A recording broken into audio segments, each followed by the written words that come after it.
დილამშვიდობის ანდროს კონსტიტუციის მათემატიკური პის დღეს, ანუ ტრადიციულად 14 მარტს საქმიანად ისევ პირველზე BMG-ის გუნდის წევრებთან ერთად ვიწყებ დილას. თბილისში მეორადი საბურავი შავი და ფერადი ლითონის ჯართის ექსპლუატაციიდან გასული სატრანსპორტო საშუალებების ნაწილების ადვილად-აალებადი ფეთქებადი ნივთების და ნივთიერებების განთავსებაზე კონტროლი მკაცრდება. სიახლე დედაქალაქის მერმა კონკრეტული მიზეზების ჩამონათვალთან ერთად გუშინ წარადგინა და მისი კანონის ქვეშ მოქცევის საჭიროება აუცილებლობისათვის თბილისის გენერალური გეგმით გათვალისწინებული მოთხოვნები დაასახელა. ქვეყნის საგარეო ვალდებულებები წლიურად გაიზარდა, თუმცა თებერვალში იანვართან შედარებით საგარეო ვალი 18 მილიონი დოლარით არის შემცირებული და 2019 წლის 28 თებერვლის მონაცემებით 5 მილიარდ 458 მილიონი დოლარი შეადგინა. ისევ თებერვალში საგარეო ვაჭრობა გაზრდილია. საქსტატის წინასწარი მონაცემებით 2019 წლის იანვარ-თებერვალში საქართველოში საგარეო სავაჭრო ბრუნვა მილიარდ 740 მილიონი დოლარი შეადგინა, რაც წინა წლის შესაბამისი პერიოდის მაჩვენებელზე 3.6%-ით მეტია. საერთაშორისო საფინანსო ინსტიტუტებმა EBRD, OPIC, ADB, AIB თავრობის ანაკლიის სპორტის დაფინანსებასთან დაკავშირებულ 8 საკითხზე იურიდიულად დაზუსტებული დეტალური პოზიცია წარუდგინა. TBC ბანკმა იაპონიის, ყატარის და ნიდერლანდების კომერციული ბანკებისაგან 25 მილიონი ამერიკული დოლარის საკრედიტო რესურსი მიიღო. საქართველოს ეროვნული ბანკი მონეტარულ პოლიტიკას ადვილებს. მონეტარული პოლიტიკის კომიტეტმა რეფინანსირების განაკვეთი 25 საბაზისო პუნქტით 6.9%-მდე შეამცირა. 1 იანვრიდან დღემდე საქართველოს ეროვნულ ბანკში სესხის გამცემ სუბიექტად 91-მდე მოთამაშეა დარეგისტრირებული, შესაბამისად მათ საფინანსო ბაზარზე ოპერირების დაწყების უფლება უკვე აქვთ. ქუთაისის საერთაშორისო აეროპორტიდან 2019 წლის თებერვალში ყველაზე მოთხოვნადი ავიამიმოსვლა ვენა იყო, მეორე ადგილს კი რომი იკავებს. დედაქალაქის მერიაში ერთ თვეში K2 კოეფიციენტის გაზრდის მოთხოვნით 50 განცხადებაა შესული. მოქალაქეებისათვის კი მათი თანხმობის გარეშე სარეკლამო SMS შეტყობინების გაგზავნა შესაძლოა აიკრძალოს.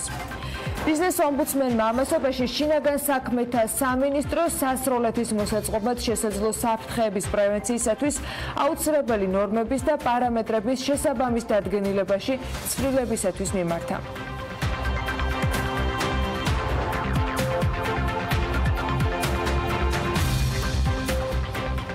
დილამშვიდობისა. Forbes-მა მილიარდერთა პირველი სია ოფიციალურად დაახლოებით 38 წლის წინ გამოაქვეყნა. დღეს სიის სათავეში ლიდერ პოზიციაზე ამაზონის დამფუძნებელი ჯეფ ბეზოსია, რომლის ქონებამაც 131 მილიარდ დოლარს გადააჭარბა. რიცხვები უდავოდ შთამბეჭდავია, თუმცა ეს სულაც არ ნიშნავს, რომ ბეზოსი მსოფლიოს ისტორიაში ყველაზე მდიდარი ადამიანია. თანამედროვე ბიზნეს ისტორიის სიახლეებს მიღმა ინფლაციის თუ სხვა კრიტერიუმების გათვალისწინებით რეიტინგების შედგენა ბიზნესმენებით წარსული და Forbes-მაც ბევრჯერ სცადა. რაც უნდა იყოს ამ შეფასებების მიმართ კითხვები მაინც ჩნდება. საერთაშორისო მედიები კი ყველა დროის ყველაზე მდიდარი ადამიანების ძიებაში მონაცემების დამუშავებას მაინც ეჭიდებიან და ზოგ შემთხვევაში ისე რომ კონკრეტულ რიცხვებს არ ასახელებენ, მაგრამ მაინც საინტერესოა ასეთი რეიტინგები. ჯერ იყო 2 წლის წინ მაგალითად Time-მა გამოაქვეყნა პლანეტის ყველა დროის ყველაზე მდიდრების ჩამონათვალი და მასში მოხვდა სხვათა შორის იოსებ სტალინი, ჩინგიზ ხაენი, ოქტავიანე ავგუსტუსი, ჯონ როკფელერი და სხვა ცნობილი ადამიანები. რამდენიმე დღის წინ ეს რეიტინგი გაახლა BBC-მაც. ბრიტანული მედია საშუალება მსოფლიოს ყველა დროის ყველაზე მდიდარ ადამიანად მანსა მუსას ასახელებს, რომელიც მე-14 საუკუნეში დასავლეთ აფრიკის მმართველი იყო. კალიფორნიის უნივერსიტეტის პროფესორის აღნიშნით, მანსა მუსას სიმდიდრის ოდენობის წარმოდგენა უბრალოდ შეუძლებელი. ამბობენ, რომ მუსას ქონება 400 მილიარდი დოლარი იყო, თუმცა ეკონომიკის ისტორიკოსები იმასაც აღნიშნავენ, რომ ის გაცილებით დიდ ქონებას ფლობდა. მსოფლიოს ყველა დროის ყველაზე მდიდარი ადამიანების ათეული კი აი ასე გამოიყურება. მანსა მუსა მისი ქონების ზუსტი ოდენობა უცნობია და ის 1280-1327 წლებში იყო. ოქტავიანი აგვისტუსი ჩვენ წელთაღრიცხვით 63, ჩვენ წელთაღრიცხვით მე-14 საუკუნეებში იყო და დაახლოებით 4 ტრილიონ 600 მილიარდი დოლარის მფლობელი იყო, ასე ამბობენ. იმპერატორი შენზონგი მისი ქონება დაუზუსტებელი რაოდენობით მესამე პოზიციას იკავებს. აკბარ 1 მისი ქონების ზუსტი ოდენობა აქაც უცნობია, მაგრამ მაინც რატომღაც რეიტინგში 100 პოზიციაზე ნაწილდება. ენდრიუ კარნეგი 372 მილიარდი დოლარით არის ამ პოზიციაზე წარმოდგენილი და მას მოყვება ჯონ როკფელერი 351 მილიარდი დოლარით. შემდეგ არის უკვე ნიკოლაი რომანოვი 300 მილიარდი დოლარით და ოსმან ალიხანი 230 მილიარდი დოლარით. უილიამ ერთი დამპყრობელი 229 მილიარდი დოლარის მფლობელი ყოფილა და მუამარ კადაფი 200 მილიარდ დოლარს ფლობდაო. ამათგან ერთი გულუხვი დამხმარე ვალების გასასტუმრებლად საქართველოს ნამდვილად არ აწყენდა, მით უმეტეს საგარეო ვალდებულებები ბოლო ერთ წელში 145 მილიონი დოლარით არის საქართველოსთვის გაზრდილი, თუმცა ისიც უნდა აღვნიშნოთ, რომ თებერვალში იანვართან შედარებით საგარეო ვალი 18 მილიონი დოლარით შემცირდა და 2019 წლის 28 თებერვლის მონაცემებით მან ჯამში შეადგინა 5 მილიარდ 458 მილიონი დოლარი. ფინანსთა სამინისტროს მონაცემებით საერთაშორისო ინსტიტუტების მიმართ ქვეყანას სულ 3 მილიარდ 824 მილიონი დოლარი მართებს.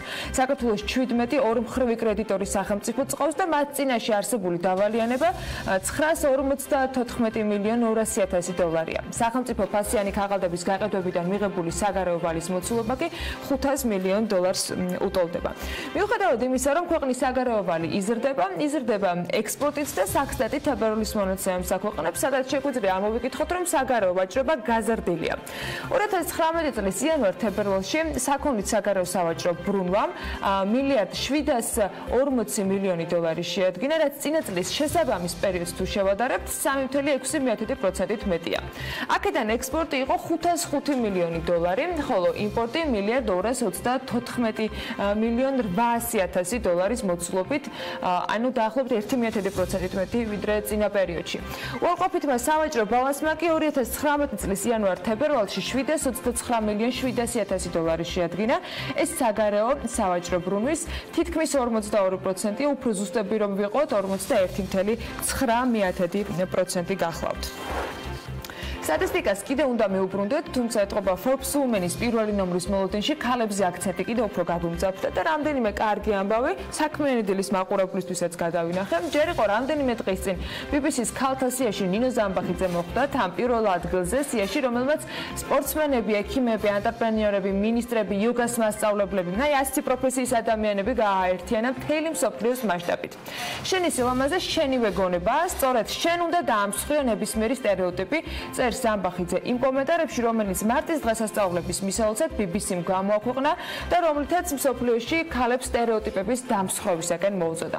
სხვათა შორის ამავე სიაში ისეთი ადამიანები, როგორებიც არის Nike-ის ყოფილი აღმასრულებელი ხელმძღვანელი, Mediacom UK-ის ხელმძღვანელი და ბრიტანელი პარაოლიმპიური ჩემპიონატის მოცურავეც არიან მოხვედრილები. მოკლედ, ნინო ამ ყველა ჩამონათვალის სათავეში გვხდება და აი საინტერესო ამბებსაც გვიზიარებს. სულ ახლახანს კი ნინო ცანანიტაშვილი გაეროს ქალთა ორგანიზაციამ ევროპის და ცენტრალური აზიის მოწინავე ინოვატორ ქალთა შორის დაასახელა. ნინოცა 18 წლის იყო, როდესაც პირველი ქართველი ქალი გახდა, რომელიც Google-ის დეველოპერების გუნდს შეუერთდა. შემდგომ მან Women Technomarket-ის დააფუძნა და კომპანია, რომელმაც ტექნოლოგიების განვითარებაში ქალების ჩართულობას უწყობს ხელს, ძალიან დიდი წარმატება წვევა. 26 წლის ნინო ცანანიტაშვილი ამ დროისათვის UN Women-ის თანამშრომელი არის და მსოფლიოს 5 რეგიონიდან 100-ზე მეტ ქალს ეხმარება ციფრული უნარჩვევების გაღრმავებაში.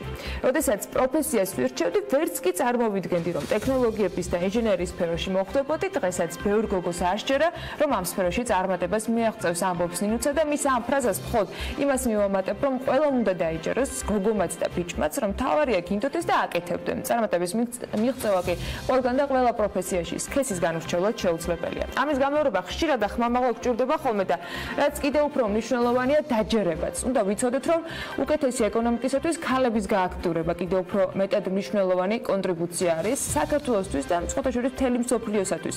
ეს პრობლემა მარტო ჩვენთან არ დგას. მხოლოდ შეძახილი რომ არ გეგონოთ, ფაქტებსაც გაგაცნობთ.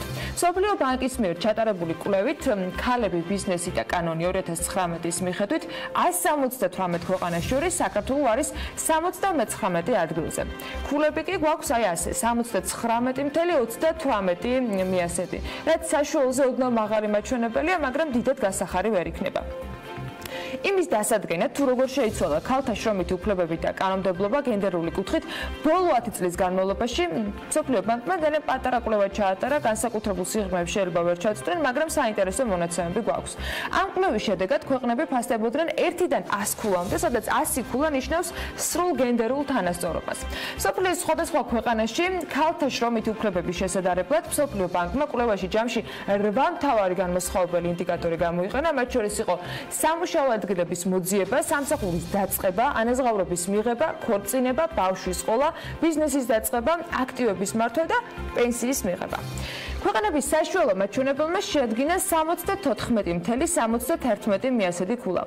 100 ქულიანი შეფასება მხოლოდ 6 ქვეყანამ დაიმსახურა და არ გაგიურდებათ ალბათ ამ ჩამონათვალში ისეთი ქვეყნები ხვდებიან, როგორც არის ბელგია, დანია, საფრანგეთი, ლატვია, ლუქსემბურგი და შვედეთი.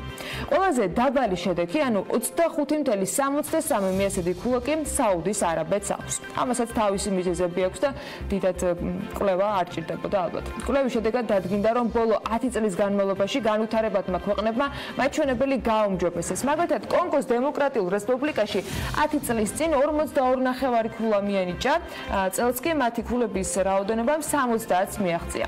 უნდა აღვნიშნოთ, რომ 10 წლის წინ ჩატარებული კვლევის მიხედვით ვერც ერთმა ქვეყანამ ვერ შეძლო, რომ 100 ქულა მიეღო. დღეს როგორც გითხარით, 6 ასეთი ქვეყანა გვაქვს. საქართველოში მამაკაცის და ქალის ხელფასშორისხოვება კი ამასობაში 37%-იანია. საქართველოს სტატისტიკის ეროვნული სამსახურის ინფორმაციით 2018 წლის მესამე კვარტალში დაქირავებით დასაქმებული მამაკაცის საშუალო ხელფასი იყო 1360 ლარი და 50 თეთრი. ქალების შემთხვევაში 851 ლარი შეადგენდა საშუალო ხელფასი. ანუ საქართველოში მამაკაცები ქალებზე 37%-ით მეტ ხელფასს იღებდნენ. თუმცა დღეისთვის ქალების და მამაკაცების ანაზღაურებას შორის სხვაობა არა მხოლოდ საქართველოსთვის, არამედ მსოფლიოში თითქმის ყველა ბაზრისთვის არის დამახასიათებელი. შრომის საერთაშორისო ორგანიზაციის მონაცემებს თუ ჩავხედავთ, ქალები მამაკაცებთან შედარებით საშუალოდ 20%-ით ნაკლებს გამოიმუშავებენ. ორგანიზაციაში შრომის ანაზღაურებაში არსებულ მსგავს სხვაობას სოციალური უსამართლობის ერთ-ერთ ყველაზე თვალსაჩინო გამოვლინებადაც მიიჩნევენ. ანაზღაურების გენდერული სხვაობა ნაწილობრივ განათლების განსხვავებული დონითაც არის განპირობებული, თუმცა ამასაც თავისი მიზეზები აქვს. დაკავებული თანამდებობებით და ტრადიციულად ქალებისა და მამაკაცების პროფესიების განსხვავებაც თავისთავად აისახება ანაზღაურების სხვაობაზე. თუმცა ამ ყველაფრის მიუხედავად ჯერ კიდევ არის ამოუხსნელი მიზეზები, რომლებიც მაგალითად გენდერულ დისკრიმინაციაზე მიუთითებენ. მაგალითად, ქალები, რომლებსაც შვილები ყავთ, გაცილებით ნაკლებს გამოიმუშავებენ, მათთან შედარებით, ვისაც შვილები არ ყავთ. ამასთანავე ფაქტები ამბობენ იმასაც, რომ ანაზღაურების გენდერული სხვაობა ჯერ კიდევ იქამდე ჩნდება, სანამ კონკრეტულ პოზიციაზე დასაქმებული ქალი დედა გახდება. შრომის მსოფლიო ორგანიზაციის მონაცემების მიხედვითვე, ქალების და მამაკაცების ხელფასებს შორის ყველაზე დიდი სხვაობა პაკისტანშია 62.5%. მეორე ადგილს კი ამ ერთგვარ რეიტინგში ნეპალი იკავებს, სადაც ანაზღაურება გენდერული დისბალანსის მიხედვით არის 44.7%-იანი სხვაობით. ევროკავშირის ქვეყნებს შორის ყველაზე ცუდი მაჩვენებელი კი ნიდერლანდებში დაფიქსირდა, სადაც ქალები მამაკაცებთან შედარებით 40.3%-ით ნაკლებს გამოიმუშავებენ. თანასწორი ანაზღაურების თვალსაზრისით საუკეთესო მდგომარეობა მაინც პანამაში, იორდანიაში და კაბო-ვერდეშია. აქ ქვეყანაში სხვაობა არის უბრალოდ 0 ტოლი. ქალებისა და მამაკაცების ანაზღაურებას შორის მინიმალური სხვაობით პირველ ხუთეულში არის რუმინეთი 1.8%, ბულგარეთი, სადაც სხვაობა მხოლოდ 2.1%-ია, ფილიპინები, აქ სხვაობა 2.6% ფიქსირდება, ეკვადორში 4.6% და ბანგლადეშში 4.7%.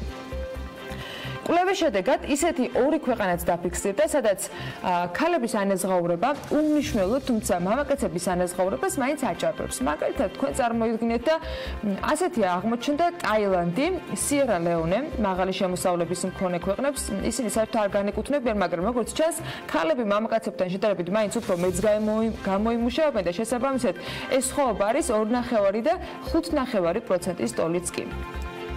მსოფლიო ბანკის ექსპერტების შეფასებით, შრომის არათანაბარი ანაზღაურების გამო ქვეყნები ყოველწლიურად ტრილიონობით დოლარს კარგავენ. უფრო კონკრეტულად, განათლებასთან ქალების შეზღუდული წლომის და წარმოების გაზრდის მიმართულებით არარეალიზებული შესაძლებლობების გამო მსოფლიო ყოველწლიურად დაახლოებით 15-დან 30 ტრილიონ დოლარამდე ზარალს იღებს. ანუ თქვენ წარმოიდგინეთ, ქალებიც რომ მუშაობდნენ, მთელ მსოფლიოში შესაძლებელი იქნებოდა დაახლოებით 15-დან 30 ტრილიონამდე მეტი გამოიმუშაოს მთელმა მსოფლიომ და შესაბამისად უფრო მდიდარი იყოს თითოეული ქვეყანა, რომელსაც განსაკუთრებით ასეთი დისბალანსი აქვს გენდერის მიმართულებით. არ ვიცი, გენდერი რამდენად მოქმედებს, ან რამდენად შეიძლება იყოს ამ ყველა პრობლემის თუ ყველა მიღწევის მთავარი განსაზღვრელი, მაგრამ მოდით ახლა იმ ეკონომიკურ სიახლეებს და ჩავხედოთ, რომელიც საქართველოში BMG თავმოყრილად წარმოგვიდგინა. საქართველოს ბიზნეს ასოციაციის განცხადებით, TBC ბანკის და მისი დამფუძნებლების გარშემო არსებული ვითარების შესახებ მათთვის ცნობილი ამ წლის იანვარში გახდა. ამასთან დაკავშირებით ასოციაციის მიერ გავრცელებულ განცხადებაში წაიკითხავთ და ისინი ასევე აღნიშნავენ, რომ გონივრული და სწორი იყო TBC ბანკის დამფუძნებლების გადაწყვეტილება ბანკთან მიმართებაში. ამას გარდა ნათქვამია განცხადებაში, რომ TBC ბანკმა რამდენიმე დღის წინ მოუწოდა ყველას, რომ თავი შეიკავონ ბანკთან დაკავშირებით განცხადებების მტკიცებით ფორმაში გაკეთებისაგან. თბილისში გარე რეკლამების კონსტრუქციების მოწყობაზე შესაძლოა მორატორიუმი გამოცხადდეს. საქართველო 2019 წელს ერთ თვეში 447 ტონა ვაშლის ექსპორტი განახორციელა, რაც როგორც ამბობენ, რეკორდული მაჩვენებელიაო. ენერგეტიკის სფეროში ახალი პროექტები ქვეყანას უახლოეს პერიოდში 2 მილიარდი დოლარის ახალ ინვესტიციებს მოუტანს. ამასთან დაკავშირებით ეკონომიკის და მდგრადი განვითარების მინისტრის მოადგილემ ნათია თურნავამ განაცხადა და ის ამბობს, რომ სამინისტროს აქვს მთავრობის და პრემიერის დავალება, რომ ენერგეტიკაში მაქსიმალურად გააქტიუროს მხარდაჭერა ინვესტორების მიმართ. თურნავას ინფორმაციით, ეკონომიკისა და მდგრადი განვითარების სამინისტროში მხოლოდ ბოლო 6 თვის განმავლობაში ახალი 900 ჯამური მეგავატის დადგმული სიმძლავრის 50-მდე პროექტი შევიდა. ამასთან, ეკონომიკის მინისტრის მოადგილის განცხადებით იწყება ახალი პროექტები განახლებად ენერგიებში, კერძოდ 300 მეგავატის 5 ახალი ქარის ელექტროსადგურის მშენებლობა უკვე წელს დაიწყება, ასევე მზის ელექტროსადგურთან დაკავშირებითაც სიახლეებია. თურნავას ინფორმაციით, მზის 30-დან 50-მდე მეგავატის სიმძლავრის პირველი ელექტროსადგურის ტენდერი შედგება ევროპის რეკონსტრუქციისა და განვითარების ბანკთან ერთად. საპენსიო ფონდში ამ დროისათვის 100 მილიონი ლარია მობილიზებული. ლევან სურგულაძის ინფორმაციით, როგორც კი საინვესტიციო საბჭო დაიწყებს მუშაობას რისკების მინიმუმამდე დაყვანის მიზნით, თანხები განთავსდება დივერსიფიცირებულ პაკეტებში.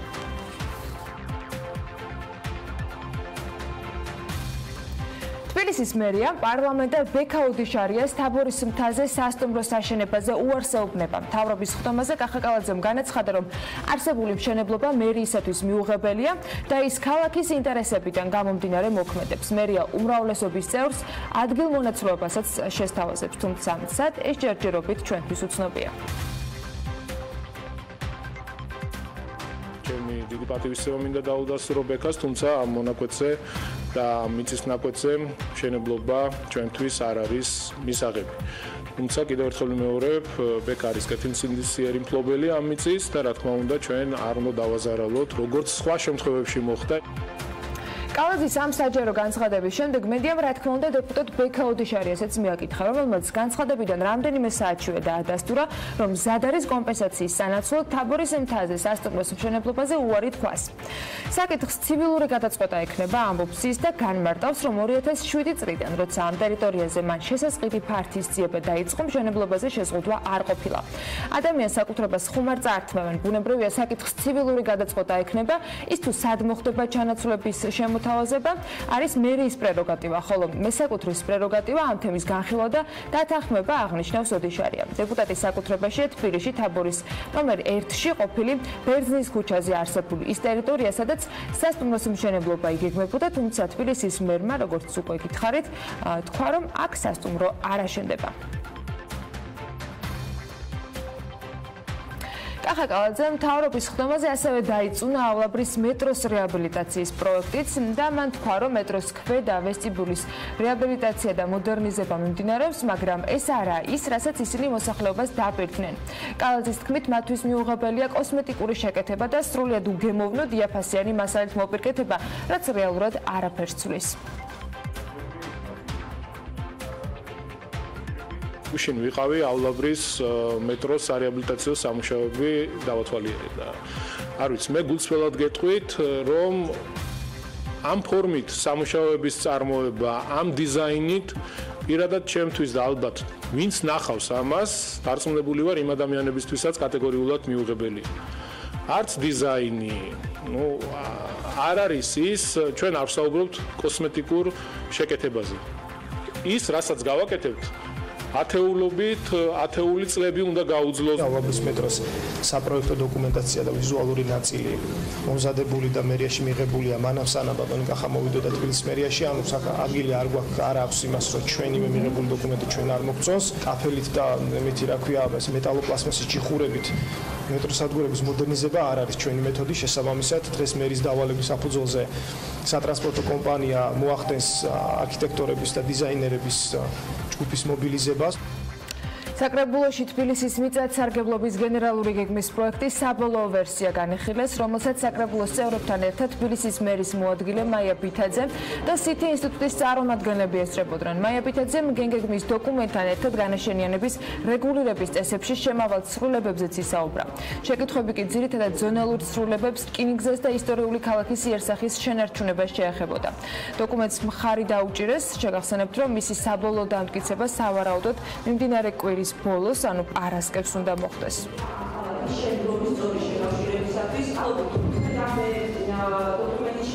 ეხლა უკვე შემოსულია გენგეგმა, რომელსაც გვეუბნებია, რომ თითქოს მივიღებთ მწვანე ქალაქს, მაგრამ სინამდვილეში როგორ უნდა მივიღოთ მწვანე ქალაქი, როდესაც ისევ განაგრძობს სინამდვილეში კახაკალაზე კოეფიციენტების გაყიდვას, ისევ განაგრძობს ეს ადამიანიდან ნებადართულია რეკრეაციულ ზონებში, როგორც კერძო, ასევე სასტუმროების მშენებლობა სპეციალური ზონალური შეთანხმებებით და ეს ზონალური შეთანხმებები რჩება მერიას.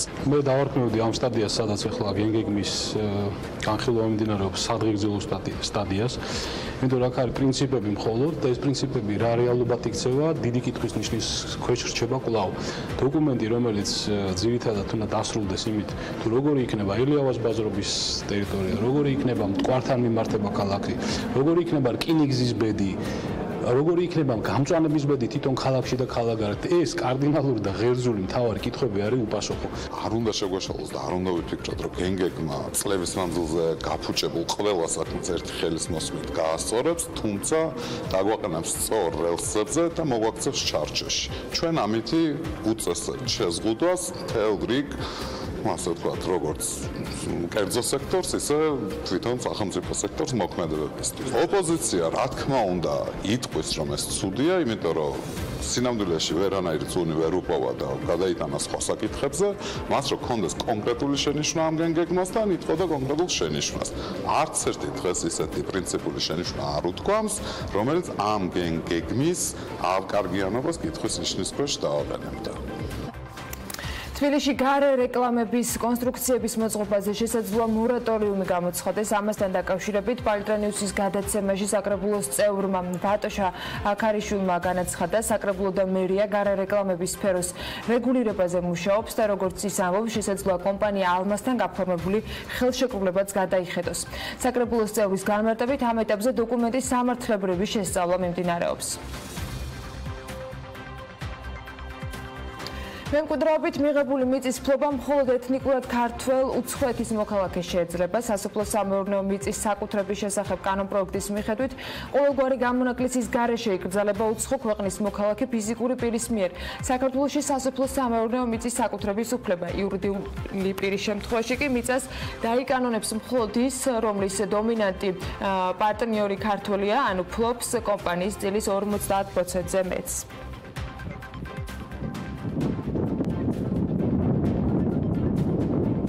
ბიზნეს-ომბუდსმენის შინაგან საქმეთა სამინისტროს სასროლეთის მოსაწყობა შესაბამისი ნორმების დადგენის თხოვნით მიმართავს. ირაკლი ლექვინიაძის უწყება შინაგან საქმეთა სამინისტროს შესაბამის დადგენილებაში ცვლილებების შეტანას ურჩევს. ბიზნეს-ომბუდსმენის აპარატის ინფორმაციითვე მათ მიმართა ერთ-ერთმა კომპანიამ, რომელსაც სურს, რომ საქართველოში ღია სასროლეთი მოაწყოს, თუმცა კანონმდებლობით გათვალისწინებულია უსაფრთხოების ისეთი ნორმები, რომლის დაკმაყოფილების მიზნით მას უწევს მნიშვნელოვანი ოდენობის ხარჯის გაწევა, რაც პრაქტიკულად შეუძლებელს ხდის სასროლეთის მოწყობას.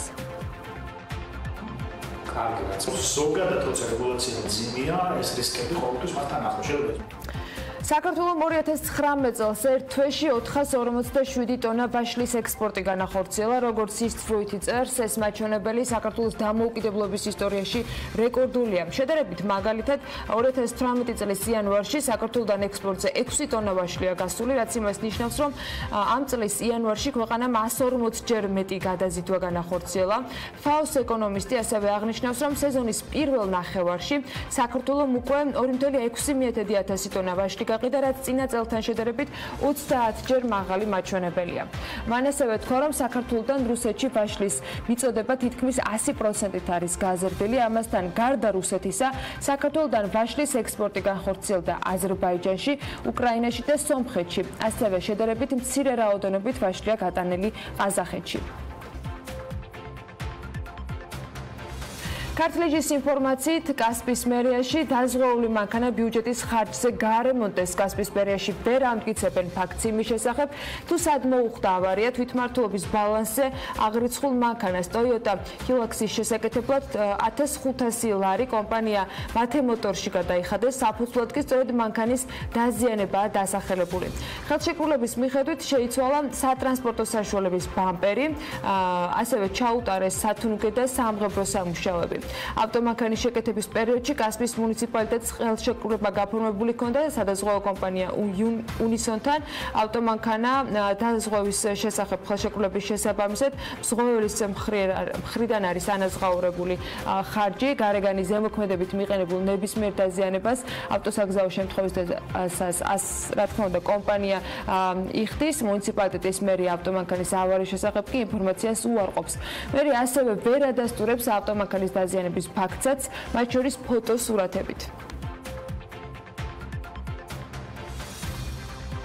გვინდა მოგახსენოთ, რომ პანიკის საფუძველი არ არსებობს. ასე გამოეხმაურა საბავშვო ბაღების სააგენტოს წარმომადგენელი შიდა ქართლის საინფორმაციო ცენტრის მიერ გამოქვეყნებულ მასალას, რომელიც გორის მუნიციპალიტეტის 26 საბავშვო ბაღში გამოვლენილ ხარვეს ეხებოდა. ქართლეჯი წერდა, რომ სოკარ ჯორჯიაგაზის სპეციალისტებმა საბავშვო ბაღებში გაზგამანაწილებელი სისტემების სასწრაფო მოწესრიგება მოითხოვეს. წინააღმდეგ შემთხვევაში ბუნებრივი არის მიწოდების შეწყვეტით დაიმუქრნენ.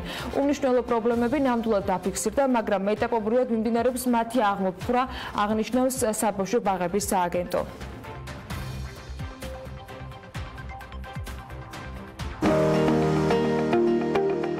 ამიდის პროგნოზის სპონსორია სადაზღვევო კომპანია უნისონი. თავისუფალი დაზღვევა თქვენი სიმშვიდისათვის.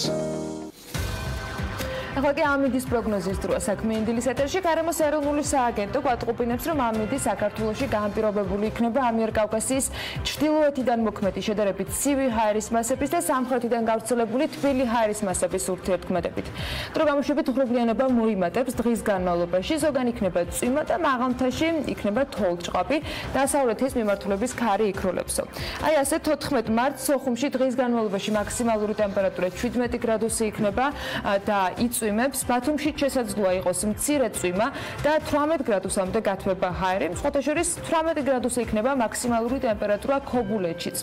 ქუთაისში უმეტესად უნალექოთ ჩაევლის დღე და აქ 20 გრადუსი დაფიქსირდება. ზუგდიდში და ანაკლიაში ორივე შემთხვევაში დღის განმავლობაში შესაძლოა იყოს მცირე წვიმა და მაქსიმალური ტემპერატურა მიაღწევს 19 გრადუსს. ოზურგეთში 20 გრადუსი იქნება და უმეტესად უნალექოთ ჩაევლის დღე. ონში კი იწვიმებს და 16 გრადუსი დაფიქსირდება. გორში 20 გრადუსია მოსალოდნელი და უმეტესად უნალექოდ ჩაივლის დღე, ისევ როგორც ცხინვალში, მაგრამ აქ მაქსიმუმ 19 გრადუსამდე გათბება ჰაერი. მარნეულში უკვე 23 გრადუსი იქნება 14 თებერვალს, უმეტესად უნალექოდ ჩაივლის დღე, რუსთავში კი 22 გრადუსამდე გათბება ჰაერი. ახალციხეში 18 გრადუსია ნავარაუდები, ბორჯომში 17 და ბაკურიანში 10 გრადუსი, ყველგან აქ უნალექო ამინდი იქნება, ისევ როგორც ახალქალაქში და აქ მხოლოდ 9 გრადუსია მაქსიმალური ტემპერატურა ნავარაუდები. სტეფანწმინდაში იწვიმებს და 7 გრადუსი იქნება. თელავში კი დღის ბოლო შესაძლოა იყოს მცირე წვიმა და ამის მიუხედავად მაინც 20 გრადუსს მიაღწევს ტემპერატურული მაჩვენებელი. თელავში როგორც გითხარით, აი ასეთი ამინდი იქნება, სამაგიეროდ თბილისში 21 გრადუსი იქნება და დროგამოშვებით ღრუბლიანობა მოიმატებს.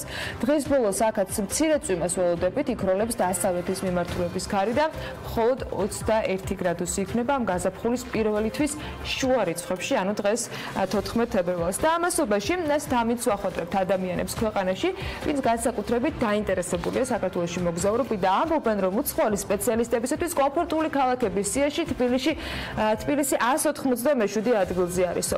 რეიტინგის საკონსულტაციო კომპანია მარკერმა გამოაქვეყნა. ამ რეიტინგში გათვალისწინებულია რამდენიმე ფაქტორი, როგორც არის მაგალითად დასვენების შესაძლებლობა, ეკონომიკური და პოლიტიკური გარემო, სამოქალაქო ტრანსპორტის მუშაობა, სოციალური ვითარება, უცხოელ სპეციალისტთა და მათი ოჯახებისათვის სამედიცინო მომსახურების და განათლების ხელმისაწვდომობა. ამინდი არ არის კრიტერიუმად. რეიტინგში პირველ ადგილზე ვენა მოხვდა, მეორეზე არის ციურიხი და მესამეზე ვანკუვერი.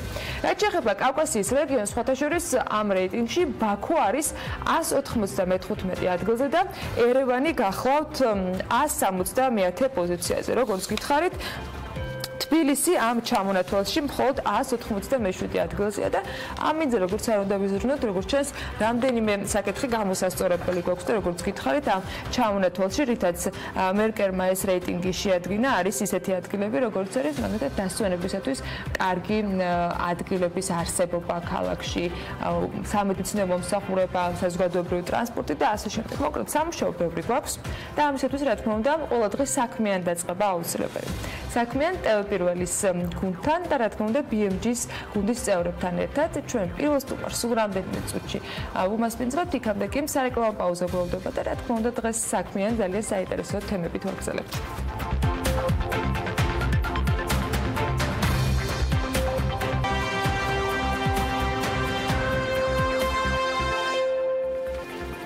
საქართველოს დროით ხვალ 15 მარტს ტოკიოში საქართველო-იაპონიის ბიზნეს-ფორუმი გაიმართება, რომელში მონაწილეობასაც ჩვენ ინფორმაციით საქართველოს საინვესტიციო პოტენციალი დაინტერესებული 150-მდე იაპონური კომპანიის წარმომადგენელი მიიღებს. ამავე დროს ტოკიოში იმყოფება 20-ზე მეტი ქართული კომპანიის წარმომადგენელი და პოტენციური პარტნიორებისათვის საქართველოს საინვესტიციო პოტენციალის შესახებ პრეზენტაციას ჩვენი შემდეგი სტუმარი გამართავს. იაპონიიდან გვერდება მიხეილ ხიდურელის გაების დახმარებით სააგენტოს აწარმოეს საქართველოში ხელმძღვანელი და ხვალ გასამართ ღონისძიებაზე უკვე ჩატარებულ შეხვედრებზე, რომელშიც ის გიორგი ქობულიასთან ერთად რამდენიმე დღის განმავლობაში იღებდა მონაწილეობას, პირდაპირ ეთერში ისაუბრებს. მოგესალმებით ბატონო მიხეილ, მადლობა იმისთვის, რომ ასეთი დატვირთული გრაფიკის ფონზე გამონახეთ ჩვენთვის დრო.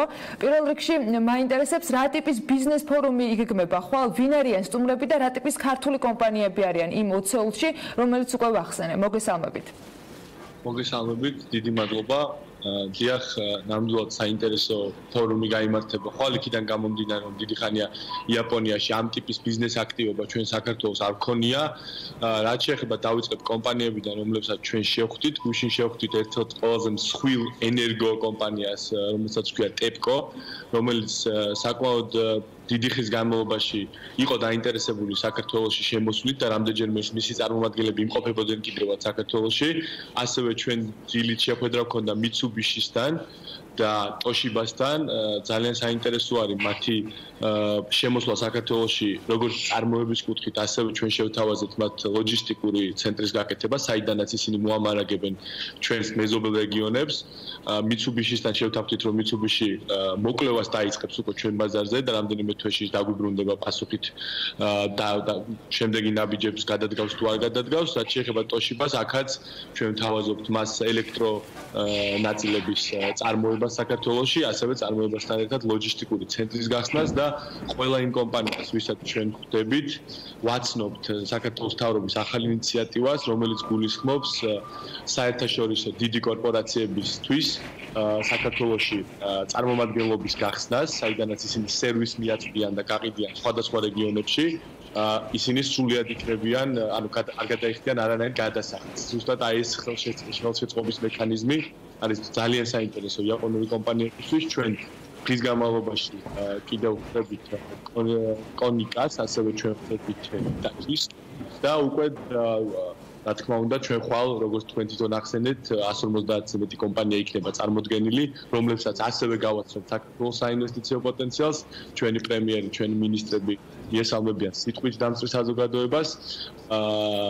რაც შეეხება ქართულ კომპანიებს, საკმაოდ მრავალპროფილური სექტორებიდან არიან ისინი წარმოდგენილი, რადგან მოგეხსენებათ იაპონია არის ძალიან საინტერესო ბაზარი მათთვის. ასევე უნდა აღვნიშნოთ, რომ თვალ საღამოს გვექნება მიღება, ასევე ამასთან ერთად ჩვენ გვექნება ღვინის გამოფენა, საქართველოს ღვინის დღეები. მოგეხსენებათ პროცესების გამო ძალიან გაიზარდა ინტერესი იაპონელებისგან საქართველოს ღვინისადმი.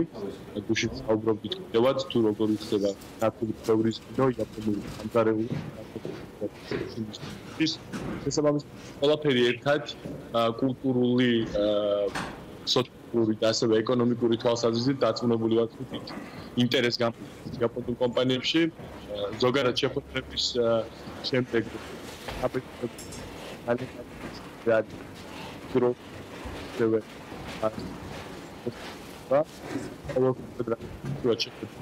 ბატონო მიხეილ, ცე ტექნიკური ხარჯი მოგზაურობ, ეცდები რომ კითხვის პარალელურად გამოვასწოროთ ეს საშუალება. თქვენ ახსენეთ უკვე ჩატარებული შეხვედრები, მაგრამ მოდით ჯერ დავასვათ ხვალინდელი დღის გეგმა. თქვენ ის 20 კომპანია ახსენეთ, რომელიც როგორც თქვით მრავალპროფილურია და მაინც რომ დავასახელოთ რამდენიმე ღვინის გარდა კიდევ რა ტიპის კომპანიებით არის საქართველოს წარმოდგენილი, რა შეთავაზებებით იმის ფონზე, თან რომ საუბარი იყო სტარტაპებისათვის ხელშეწყობაზე და ამაზეც აუცილებლად მინდა რომ მოვიკითხო ამ შეხვედრების შედეგები. კი ბატონო, სტარტაპების კუთხით ჩვენ ამ შემთხვევაში ნაკლებად გვყავს წარმოდგენილი კომპანიები საქართველოსდან, თუმცა არიან კომპანიები, რომლებიც სერვის, მაგალითად აი მარკეტინგულ სერვისებს აწვდიან, უცხოურ კომპანიებს, შესაბამისად, რაც შეეხება სტარტაპებს, დიახ, ეს არის ძალიან კარგი დაწყების წერტილი ჩვენი და იაპონური დიდი კომპანიების თანამშრომლობის, რადგან ისეთი დიდი კომპანია, იგივე შემთხვევა ჰქონდა ზუსტად კორეაში, როცა ჩვენ ხვდებოდით დიდ კომპანიებს, როგორც არის Hyundai, როგორც არის Samsung-ი, პირველი რასაც გვეკითხებიან არის თუ რამდენად ინოვაციური იდეები აქვთ ქართულ სტარტაპერებს, შესაბამისად ჩვენ ძალიან მალე მოვძებნით ესეთ სტარტაპ კომპანიებს, რომლებიც ინოვაციური იდეებით გამოვლენ, რაც Mitsubishi, Samsung და ესეთ დიდ კომპანიებს გაუადვილებს. აი რა ტიპის თანამშრომლობაზე არის საუბარი? იყო ეკონომიკის სამინისტროს მიერ გავრცელებული ინფორმაციის მიხედვით ერთგვარად გაზიარებაზე იმ ინფორმაციის და გამოცდილების, რომელიც იაპონურ კომპანიებს აქვს და რეალურად მათ შექმნეს გიგანტი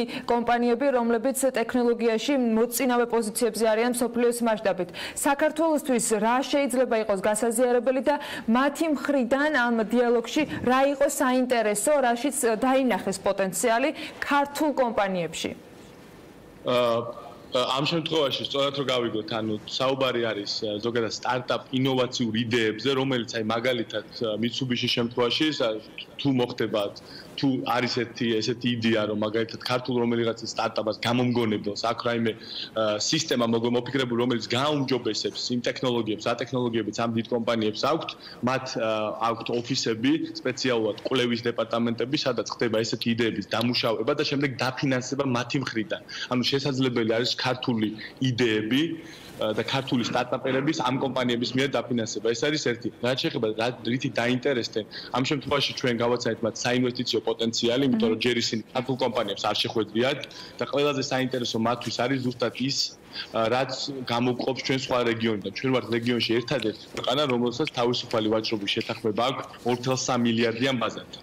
ანუ შესაბამისად იაპონია მოგეხსენებათ გეოგრაფიულად არის შორს საქართველოსთან, შესაბამისად ევროპიდანაც, შესაბამისად მათთვის საქართველოში ოპერაციების დაწყება ნიშნავს იმას, რომ ისინი უბრალოდ ბევრად უფრო მარტივად მიწვდებიან როგორც ევროპულ ბაზარს, ასევე ცენტრალურ აზიას. თქვენ ახსენეთ ასევე რომ მოკვლევა უნდა დაიწყოს Mitsubishi-მა, იყო შეთავაზებული ლოჯისტიკასთან ასევე ელექტრო თქვათ წარმოებასთან დაკავშირებული სიახლეები. აი რას ელოდებით, რა შედეგი შეიძლება მივიღოთ აქედან და კითხვები რასთან დაკავშირებით აქვთ მათ? გასაგებია რომ შესთავაზეთ განსაკუთრებული პირობები, რომელიც მათთვისაც საინტერესოა და ამ ყველაფრის ფონზე მაინც რა არის მათთვის პრიორიტეტული საკითხი, რის შემდეგაც შეიძლება რომ გადაწყვეტილება დადებითად იყოს მიღებული. პირველ რიგში ისინი უყურებენ, რა თქმა უნდა, როგორც ყველა წარმოებელი კომპანია ადგილობრივ ბაზარს და მის სიდიდეს, თუმცა ამ შემთხვევაში რა თქმა უნდა საქართველოს არის ძალიან პატარა ბაზარი, თუმცა იქიდან გამომდინარე, ჩვენ საქართველოში წარმოებით უხსნი ბაზარს 2.3 მილიარდიან ბაზარზე, აი ეს არის მათთვის სწორედ საინტერესო.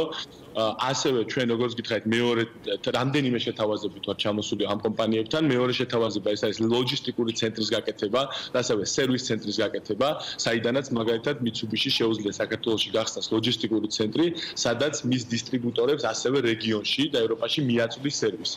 ესეთი მსგავსი ლოჯისტიკური ცენტრი, ოფისი გახსნილია მას ამსტერდამში მაგალითად, შესაბამისად ჩვენს რეგიონში ჯერჯერობით ესეთი ოფისი არ არის, თან როგორც Mitsubishi-ს ვესაუბრეთ, კომპანია აპირებს გაფართოებას, იმიტომ რომ იზრდება დღითიდღე მისი გაყიდვები, შესაბამისად გონია რომ ძალიან სწორ დროს ჩამოვედით, რომ საქართველოს გაჩნდეს მათ რუკაზე. თავარი არის რომ ჩვენ ჩამოვედით და ამ დიდ კომპანიებს გავაცანით ის ქართული ხელშესახები უპირატესობები, რასაც საქართველოს გააჩნია და ისინი შემდეგ უკვე გეოგრაფიული გაფართოების დროს აუცილებლად განიხილავენ საქართველოს.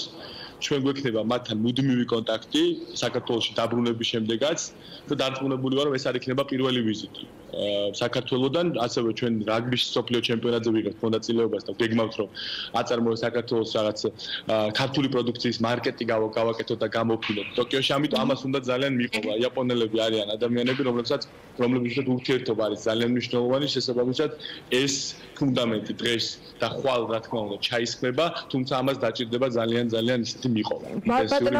ბატონო მიხეილ, იაპონიის ელჩი საქართველოში ამ შეხვედრების პარალელურად აღნიშნავდა რომ იაპონური დელეგაციაც უნდა ჩამოვიდეს საქართველოში.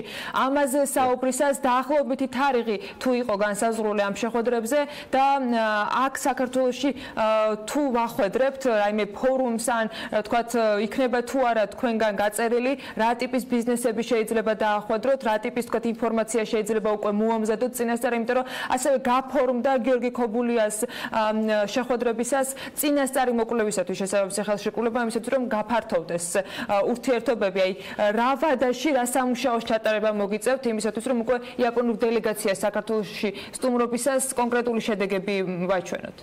კი ბატონო, დიახ, სწორად მივხვდი, რასაც მიგვანიშნებთ, ეს არის ზოგადად რუსულ იაპონური კომპანიები, რომლებიც დაინტერესებული არიან ჩამოვიდნენ საქართველოში, მათ შორის ამ დელეგაციაში. ჩვენ ეხლა მუშაობთ ზუსტად მათი კალენდრის შედგენაზე, თუ სწორად მახსოვს ეს უნდა იყოს აპრილში, მაგრამ არ მინდა რომ მსმენელი და მაყურებელი შეცდომაში შევიყვანოთ. დიახ, ჩვენ ამ კომპანიებს დავხვდებით. ძალიან საინტერესო არის ზოგადად ამ კომპანიებთან მუშაობა, რადგან მოგეხსენებათ რომ თურქეთში და რუსეთშიც აქვს გარკვეული პრობლემები რამდენიმე ზოგადად კომპანიებს, ამიტომ ისინი მუდმივად ეძებენ უფრო ბევრად სტაბილურ ბიზნეს გარემოს, რასაც საქართველოს თავაზობთ, შესაბამისად ჩვენ რა თქმა უნდა იმ პროფილების მიხედვით, რა პროფილებიც ამ კომპანიებს ექნებათ, შევესწრებით რომ ქართული პარტნიორებიც გავაცნოთ და ასევე აქვე ვიტყოდი ჩვენ სააგენტოს ინიციატივით დავიწყეთ ესეთი პროგრამა, სადაც ყავს ქართველი პარტნიორი ბიზნესმენები, რომელიც უნდა მაქსიმალურად ბევრი გვინდა რომ იყონ, რომლებსაც დავაკავშირეთ ჩამოსულ ინვესტორებს. რადგან მოგეხსენებათ, რომ იმ ჩამოსულ ინვესტორისთვის პირველი და ყველაზე მნიშვნელოვანი არის სანდო პარტნიორის პოვნა. ამიტომ გონია რომ ჩვენ აქ მედიატორის როლი გვექნება ძალიან აქტიურად და ზუსტად აი ეს იქნება პირველი მცდელობა, როდესაც ჩვენ ჩამოვიყვანთ იაპონურ კომპანიებს და საქართველოსდან დავახვედრებთ ამ სექტორით დაინტერესებულ ქართულ ბიზნესებს და კომპანიებს, რომ მოხდეთ მათი ერთმანეთთან დაკავშირება. წარმატებაში გისურვებთ ხვალინდელ ფორუმზე, გამოფენაზე ერთგვარად, სადაც ძალიან საინტერესო შეხვედრები იქნება და რა თქმა უნდა საქართველოშიც. მადლობა ბატონო მიხეილ ხიდურველი, ნაწარმოები საქართველოში ხელმძღვანელი გვერდებოდა პირდაპირ ეთერში ტოკიოდან. ხვალ როგორც უკვე მოისმინეთ, 15 მარტს ტოკიოში საქართველო-იაპონიის ბიზნეს-ფორუმი გაიმართება, რომელშიც მონაწილეობას საქართველოდან 20-მდე კომპანია მიიღებს და დაახლოებით 150-მდე იაპონური კომპანიის წარმომადგენელი იქნება მასში ასევე მონაწილე, რა თქმა უნდა, იქნებიან საქართველოს მთავრობის წევრები, პრეზიდენტის წარმოდგენები იმ საინვესტიციო პოტენციალზე, რომელიც ჩვენს ქვეყანას აქვს შესათავაზებელი, მათ შორის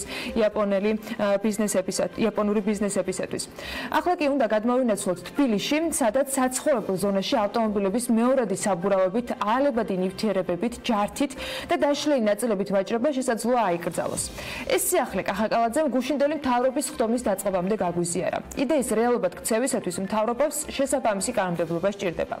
იცვლება თუ არა კანონი კონკრეტული ბიზნესის პროფილის ცვლილებების იძულებისათვის და რა ბედიელით ჯერ კიდევ კანონპროექტში გაწერილ ყველა პუნქტზე მორგებულ ელიავას ბაზრობაზე დასაქმებულებს, ამის გარკვევას ნინი ლონგურაშვილი შეეცადა და მოდით ნახოთ მისი სიუჟეტი.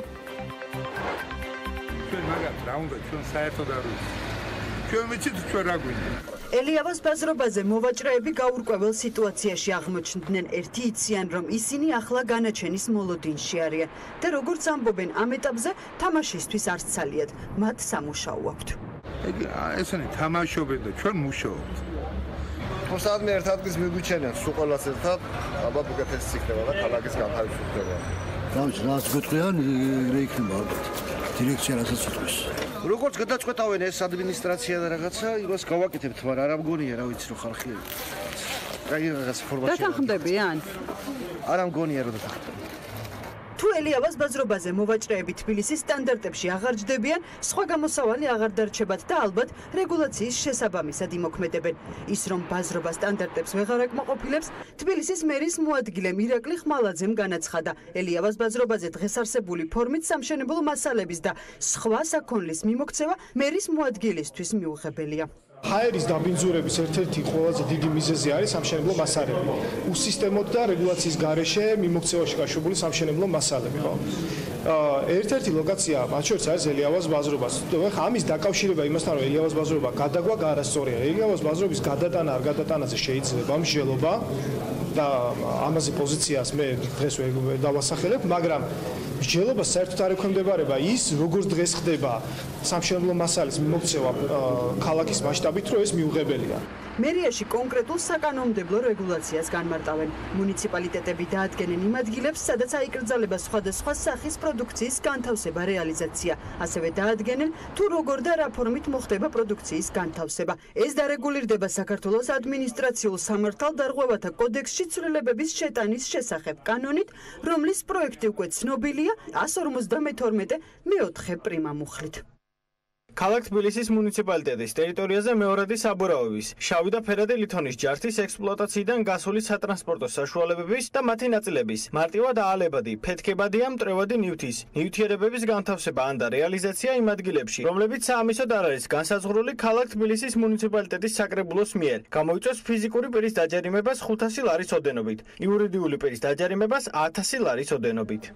აქ საუბარი არ ეხება რომელიმე ერთ კონკრეტულ ადგილს ან ბაზრობას, თბილისის შემთხვევაში მთელს ტერიტორიაზე, სადაც თბილისის მუნიციპალიტეტის გარშემო, ყველგან სადაც კი ხდება მშენებლობა ან კონკრეტულად ფერადი, შავი ლითონი, მარტივად აალებადი თუ აფრქვევადი ნივთიერებების განთავსება, უნდა მოხდეს იმ წესის მიხედვით, რომელიც უნდა დაამტკიცოს საკრებულომ, მერიასთან ერთად ეს სტანდარტები.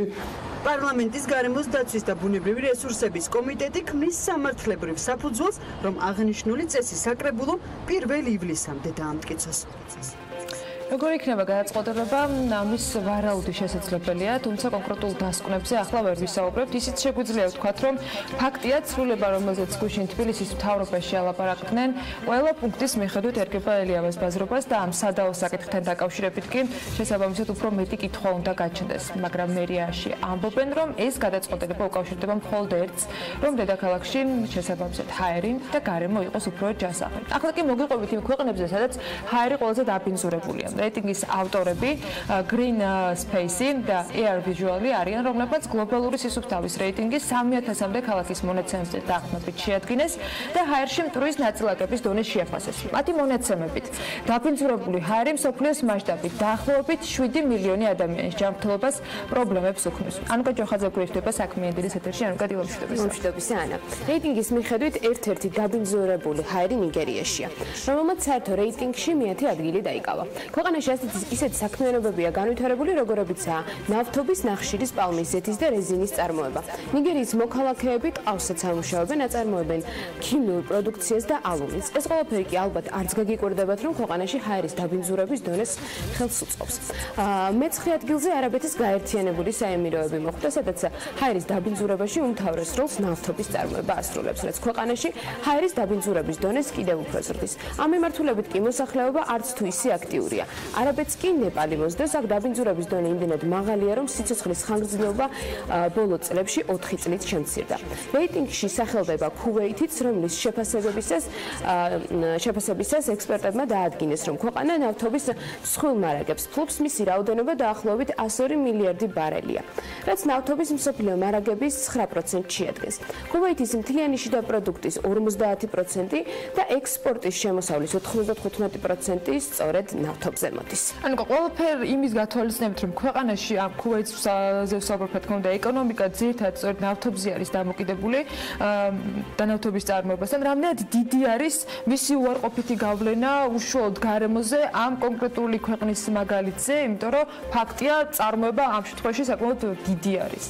ანა, ჰაერის დაბინძურების კუთხით, რა თქმა უნდა, მნიშვნელოვანი გავლენა აქვს ჰაერის დაბინძურებას. ამასთან ამ გარემოებას კიდევ უფრო ისამძიმებს, რომ ნავთობის მწარმოებლები ხშირად არასათანადო პირებებში ინახავენ ნავთობს, რაც არსებულ მდგომარეობას კიდევ უფრო ამძიმებს. მე-6 ადგილზე არის მონღოლეთი, მიუხედავად იმისა, რომ მოსახლეობის უმეტესობა ქალაქებში ცხოვრობს, ქვეყნის ეკონომიკის მნიშვნელოვანი წილი მრეწველობაზე და სოფლის მეურნეობაზე მოდის. მნიშვნელოვანი როლი ენიჭება ასევე სპილენძის, ქვანახშირის და ოქროს წარმოებასაც, რაც გარკვეულწილად უარყოფითად აისახება ქვეყანაში ჰაერის დაბინძურებაზე. ხუთეულს, რა თქმა უნდა, ბაჰრეინი ხსნის, სადაც ჰაერის დაბინძურება ქუვეითის მსგავსად ნავთობისა და ნავთობპროდუქტების წარმოებას უკავშირდება. ამ მიმართულებით დაბინძურების დონე მსოფლიოში დადგინილ საშუალო დონის 50-ჯერ აღემატება. მე-4 და მე-3 ადგილებს კი ავღანეთი და ინდოეთი ინაწილებენ. ავღანეთი ცენტრალური აზიის სახელმწიფოა, რომელიც ისტორიული სავაჭრო და მიგრაციის ცენტრია. ქვეყანაში არსებული მდგომარეობა ავღანეთში ჰაერის დაბინძურებაზე მნიშვნელოვან გავლენას ახდენს. მას მხოლოდ ერთი პოზიციით ინდოეთი ჩამორჩება, რომელმაც ეკონომიკური განვითარების მიმართულებით მე-20 საუკუნეში გარკვეული ნაბიჯები წინ გადადგა, თუმცა ამის მიუხედავად მოსახლეობის ნაწილი მაინც აგრძელებს უკიდურეს სიღარიბეში ცხოვრებას. ინდოეთიც ახსენეთ, რა არის ამ შემთხვევაში ჰაერის დაბინძურების მთავარი მიზეზი, როცა ინდოეთზე შეგვიძლია საუბარი? ანა, დღევანდელი რეიტინგით ინდოეთი მნიშვნელოვანი ეკოლოგიური პრობლემების წინაშე შედგანს, დაბინძურებულია წყალი და ჰაერი, რაც დიდ პრობლემას წარმოადგენს როგორც ადამიანებისთვის, ისე ცხოველებისთვის და ფრინველებისთვის. მეორე ადგილს პაკისტანი იკავებს, სადაც დაბინძურების პრობლემები ძირითადად ორ ჯგუფად იყოფა. პირველი ბუნებრივ რესურსებს უკავშირდება და მეორე ჰაერისა და წყლის დაბინძურებას. ეს რაც შეეხება მეორე ადგილს, ხოლო ჰაერი ყველაზე მეტად დაბინძურებული ბანგლადეშია. ამ ქვეყანაში მოსახლეობის 34% სიღარიბის ზღვარს მიღმა ცხოვრობს. ბანგლადეში სხვადასხვა ნედლეულის გადამუშავება მოძველებული ტექნოლოგიებით ხდება, რაც ამძიმებს არსებულ მდგომარეობებს. ისეთი მაღალი ტოქსიკური შემცველობის ნივთიერებები კი როგორიცაა მაგალითად ქრომი, დამატებითი უზრუნველყოფის გარეშე იყრება ნაგავს საყრელებზე, რაც გარემოს დაბინძურებას იწვევს.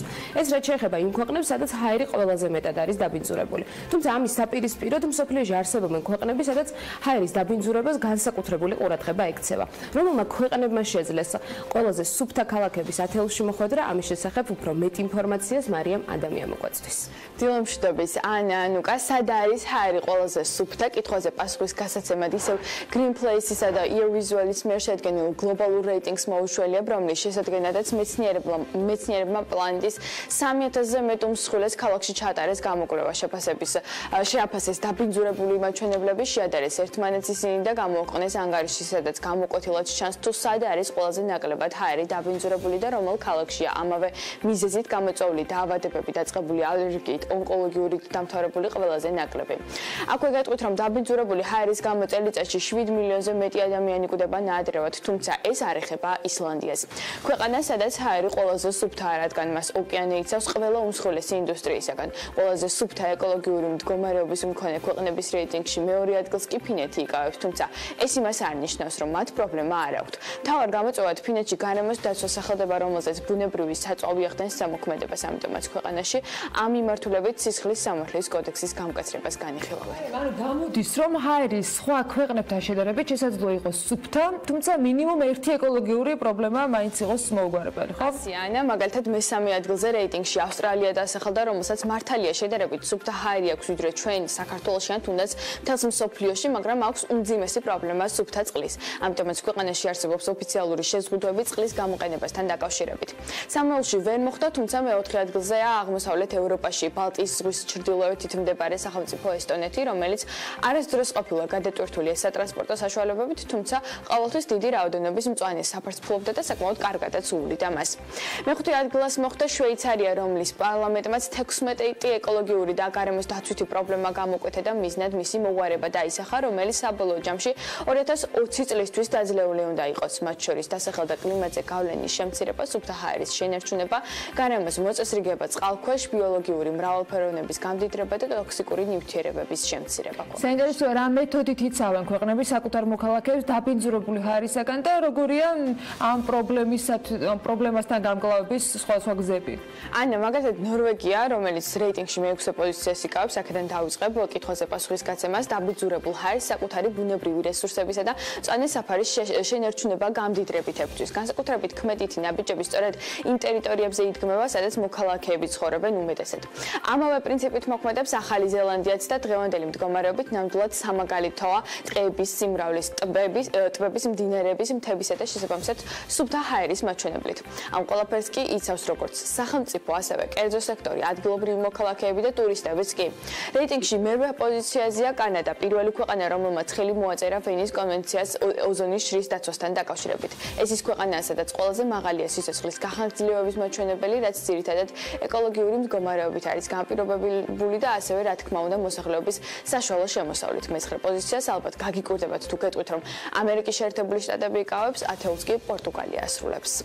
ძალიან საინტერესო მიმოხილვა იყო, ვფიქრობ. მადლობა მარიამ შენ, მადლობა ნანუკა ჯოხაძეს ამ ინფორმაციისთვის. საქართველოს ჯერ ნამდვილად ვერ ხდება ყველაზე სუფთა ქვეყნების ჩამონათვალში. საბედნიეროდ არც ყველაზე დაბინძურებული გარემოს ნაწილში გვაქვს ლიდერის პოზიცია, თუმცა ფაქტი არის, რომ ეს გამოწვევა არსებობს და ამ გამოწვევას გამკლავება ჭირდება. რამდენად შეიძლება იყოს ის კონკრეტული გზები, რომელზეც უკვე ვისაუბრეთ ნილო ონგურაშვილის სიუჟეტში, გადაწყვეტის მნიშვნელოვანი ფაქტორი და რამდენად შეიძლება იყოს მხოლოდ ამით გამპირობებული დედაქალაქის მერის გადაწყვეტილება, ამაზე მსჯელობა გაგრძელდება და გაგრძელდება რა თქმა უნდა საქმიანი დილის სტუდიაშიც. თუმცა წინ საინტერესო სხვა თემები გველოდება დღევანდელ ეთერში. რეკლამის შემდეგ ბიზნესი ახლებებით კი ბრუნდებით.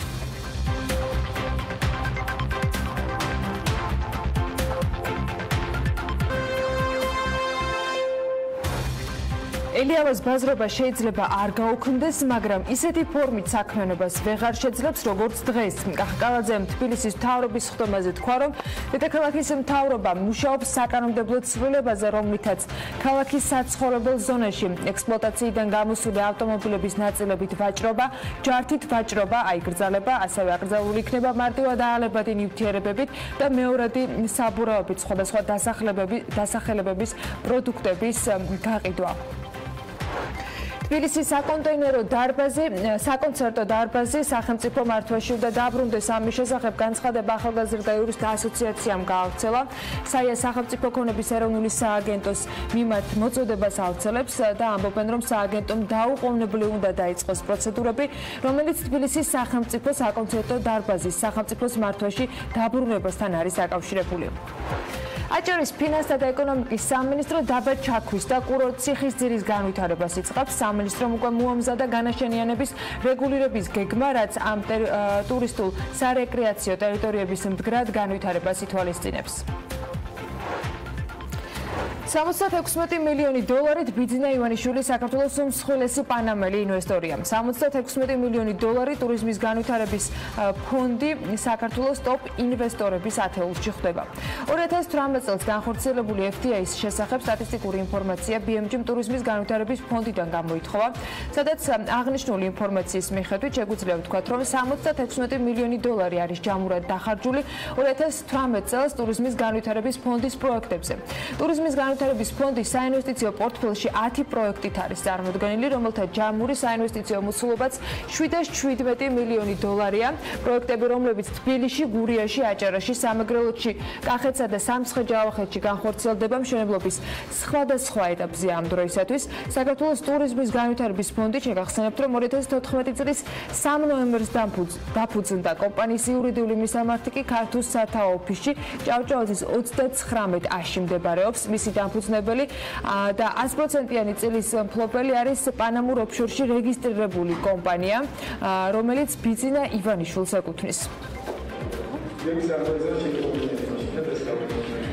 საქართველოს ეროვნულმა ბანკმა კი კომერციულ ბანკებს უცხოურ ვალუტაში მოზიდული სახსრებისათვის მინიმალური სარეზერვო მოთხოვნა 5%-ით გაუზარდა. შედეგად განაკვეთმა 30%-ს მიაღწია.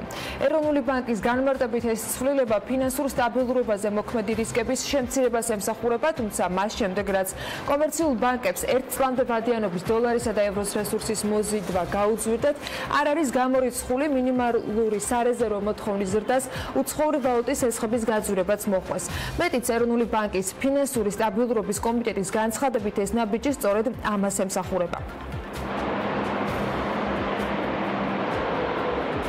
გუშინვე ეროვნულმა ბანკმა მონეტარული პოლიტიკის განაკვეთი 6.5%-მდე შეამცირა. მარეგულირებლის ინფორმაციით წლის დასაწყისიდან, ისევე როგორც გასული წლის განმავლობაში, ინფლაციის მაჩვენებელი პროგნოზების შესაბამისად მიზნობრივი დონის ფარგლებში ნარჩუნდება. თებერვალში წლიური ინფლაცია მაგალითად 2.3% იყო და ამასთან 73,652 მომხმარებელს რეფინანსირების განაკვეთზე მიბმულ სესხებზე საპროცენტო განაკვეთი ამ გადაწყვეტილებით შეუმცირდება.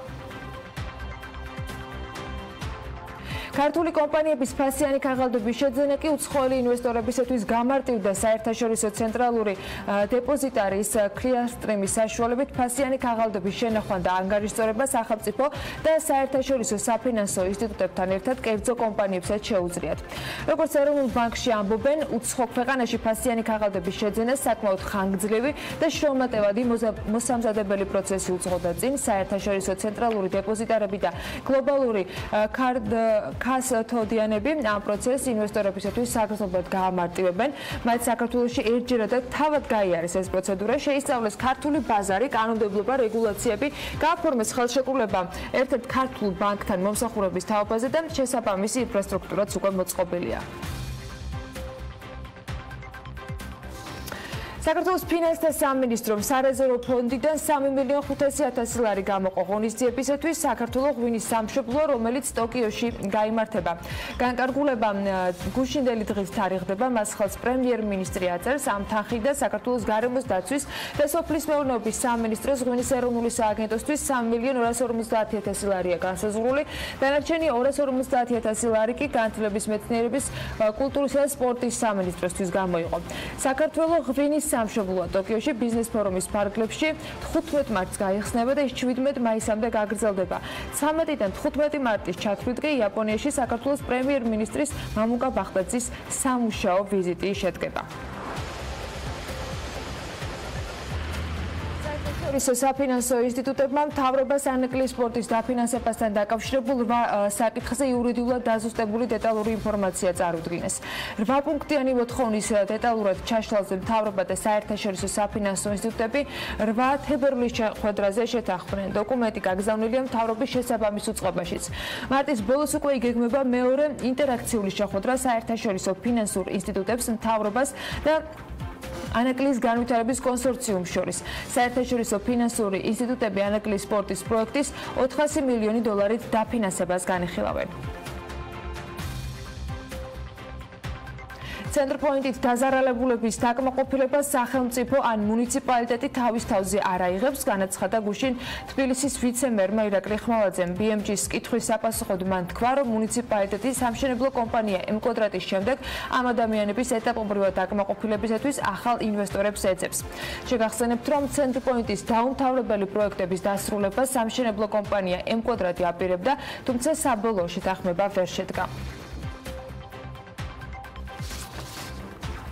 კორპორატიული ბინათმშენებლობით დაზარალებული მოქალაქეების ფართის დაკმაყოფილების მიზნით გამოცხადებულ ინტერესთა გამოხატვაში 4 კომპანიამ გაიმარჯვა. ესეც კახაკალაძემ გუშინდელ მთავრობის ხდომაზე თქვა და ის ამბობს, რომ ამ მიმართულებით 3000-ზე მეტი ოჯახია დაზარალებული და ქალაქის მთავრობა მათ ამ პრობლემის მოგვარებას პირდება. კალაძის თქმით, ტენდერში გამარჯვებული კომპანიები იღებენ ვალდებულებას, რომ 200-მდე დაზარალებული ოჯახის საცხოვრებელი ფართები დააკმაყოფილონ. მისივე თქმით, კორპორაციული ბინათმშენებლობით დაზარალებული მოქალაქეების საცხოვრებელი ფართებით დაკმაყოფილების პროექტი გაგრძელდება და ეს პრობლემა სრულად იქნება აღმოფხვრელი. 15 თებერვლიდან დღემდე მას შემდეგ, რაც მერიამ კაური კოეფიციენტის მატების აკრძალვა დააფიქსირა, კაური კოეფიციენტის გადამეტებასთან დაკავშირებით მერიაში 50-მდე განაცხადია შესული. ინფორმაციას მუნიციპალიტეტის მერის ურბანული განვითარების საქალაქო სამსახური თავად ავრცელებს და უწყება აღნიშნავს, რომ 50 განაცხადიდან გადაწყვეტილება ამ ეტაპზე არც ერთ მათგანზე არ არის მიღებული. თბილისის ვიცე-მერმა ირაკლი ხმალაძე მუნიციპალიტეტის მთავრობის ხდომის დასრულების შემდეგ მედიასთან ასევე თქვა, რომ მერია ინარჩუნებს მკაცრ და პრინციპულ დამოკიდებულებას თითოეულ მოთხოვნაზე, რომელიც აკრძალვის ამოქმედებამდე კაური კოეფიციენტის ზრდის შესახებ უწყებაშია შესული. პრეზიდენტის ადმინისტრაციიდან რეორგანიზაციის შედეგად გათავისუფლებული 63 თანამშრომლიდან სხვა საჯარო სამსახურში ვერც ერთი დასაქმდა. პრეზიდენტის პრეს-სპიკერი ამბობს, რომ პროცესი ოფიციალურად 15 მარტს დასრულდება. რაც შეეხება ინფორმაციას, თუ რა თანხა ექნება გადასახდელი პრეზიდენტის ადმინისტრაციას 63 თანამშრომლისათვის კომპენსაციის სახით, ეს ინფორმაცია საჯაროდ 15 მარტის შემდეგ გახდება ასევე ცნობილი. MyWay Airlines-ი ფრენებს რუსეთის მიმართულებით იწყებს. BMG-ის კომპანიის კომერციულმა დირექტორმა იგორ აფციაურმა უთხრა, რომ ფრენები 26 აპრილიდან კვირაში 3ჯერ შესრულდება, თუმცა მიმდინარე წლის ივლისში სიხშირეების რაოდენობა გაიზრდება და ფრენები საქართველოდან ყოველ სამშაბათს, ოთხშაბათს, პარასკევს და კვირას დაიგეგმება.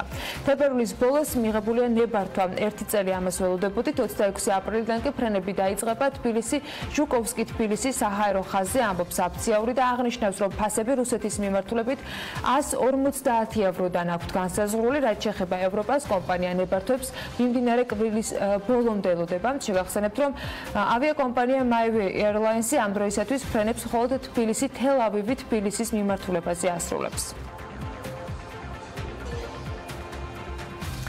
ქუთაისის აეროპორტიდან ბელგიის დედაქალაქის მიმართულებით კი პირდაპირ ავიარეისებს ვიზიარი 4 აგვისტოდან გეგმავს. ამის შესახებ ინფორმაცია ქუთაისის საერთაშორისო აეროპორტმა გაავრცელა. აეროპორტიდან ფრენები 6 ახალი მიმართულებით უნდა დაემატოს. მათ შორის არის ამსტერდამი, ასევე ბრიუსელი, ტალინი, კოპენჰაგენი, ბარი და ბაზელი. ფრენების განხორციელება კი აგვისტოდან იგეგმება.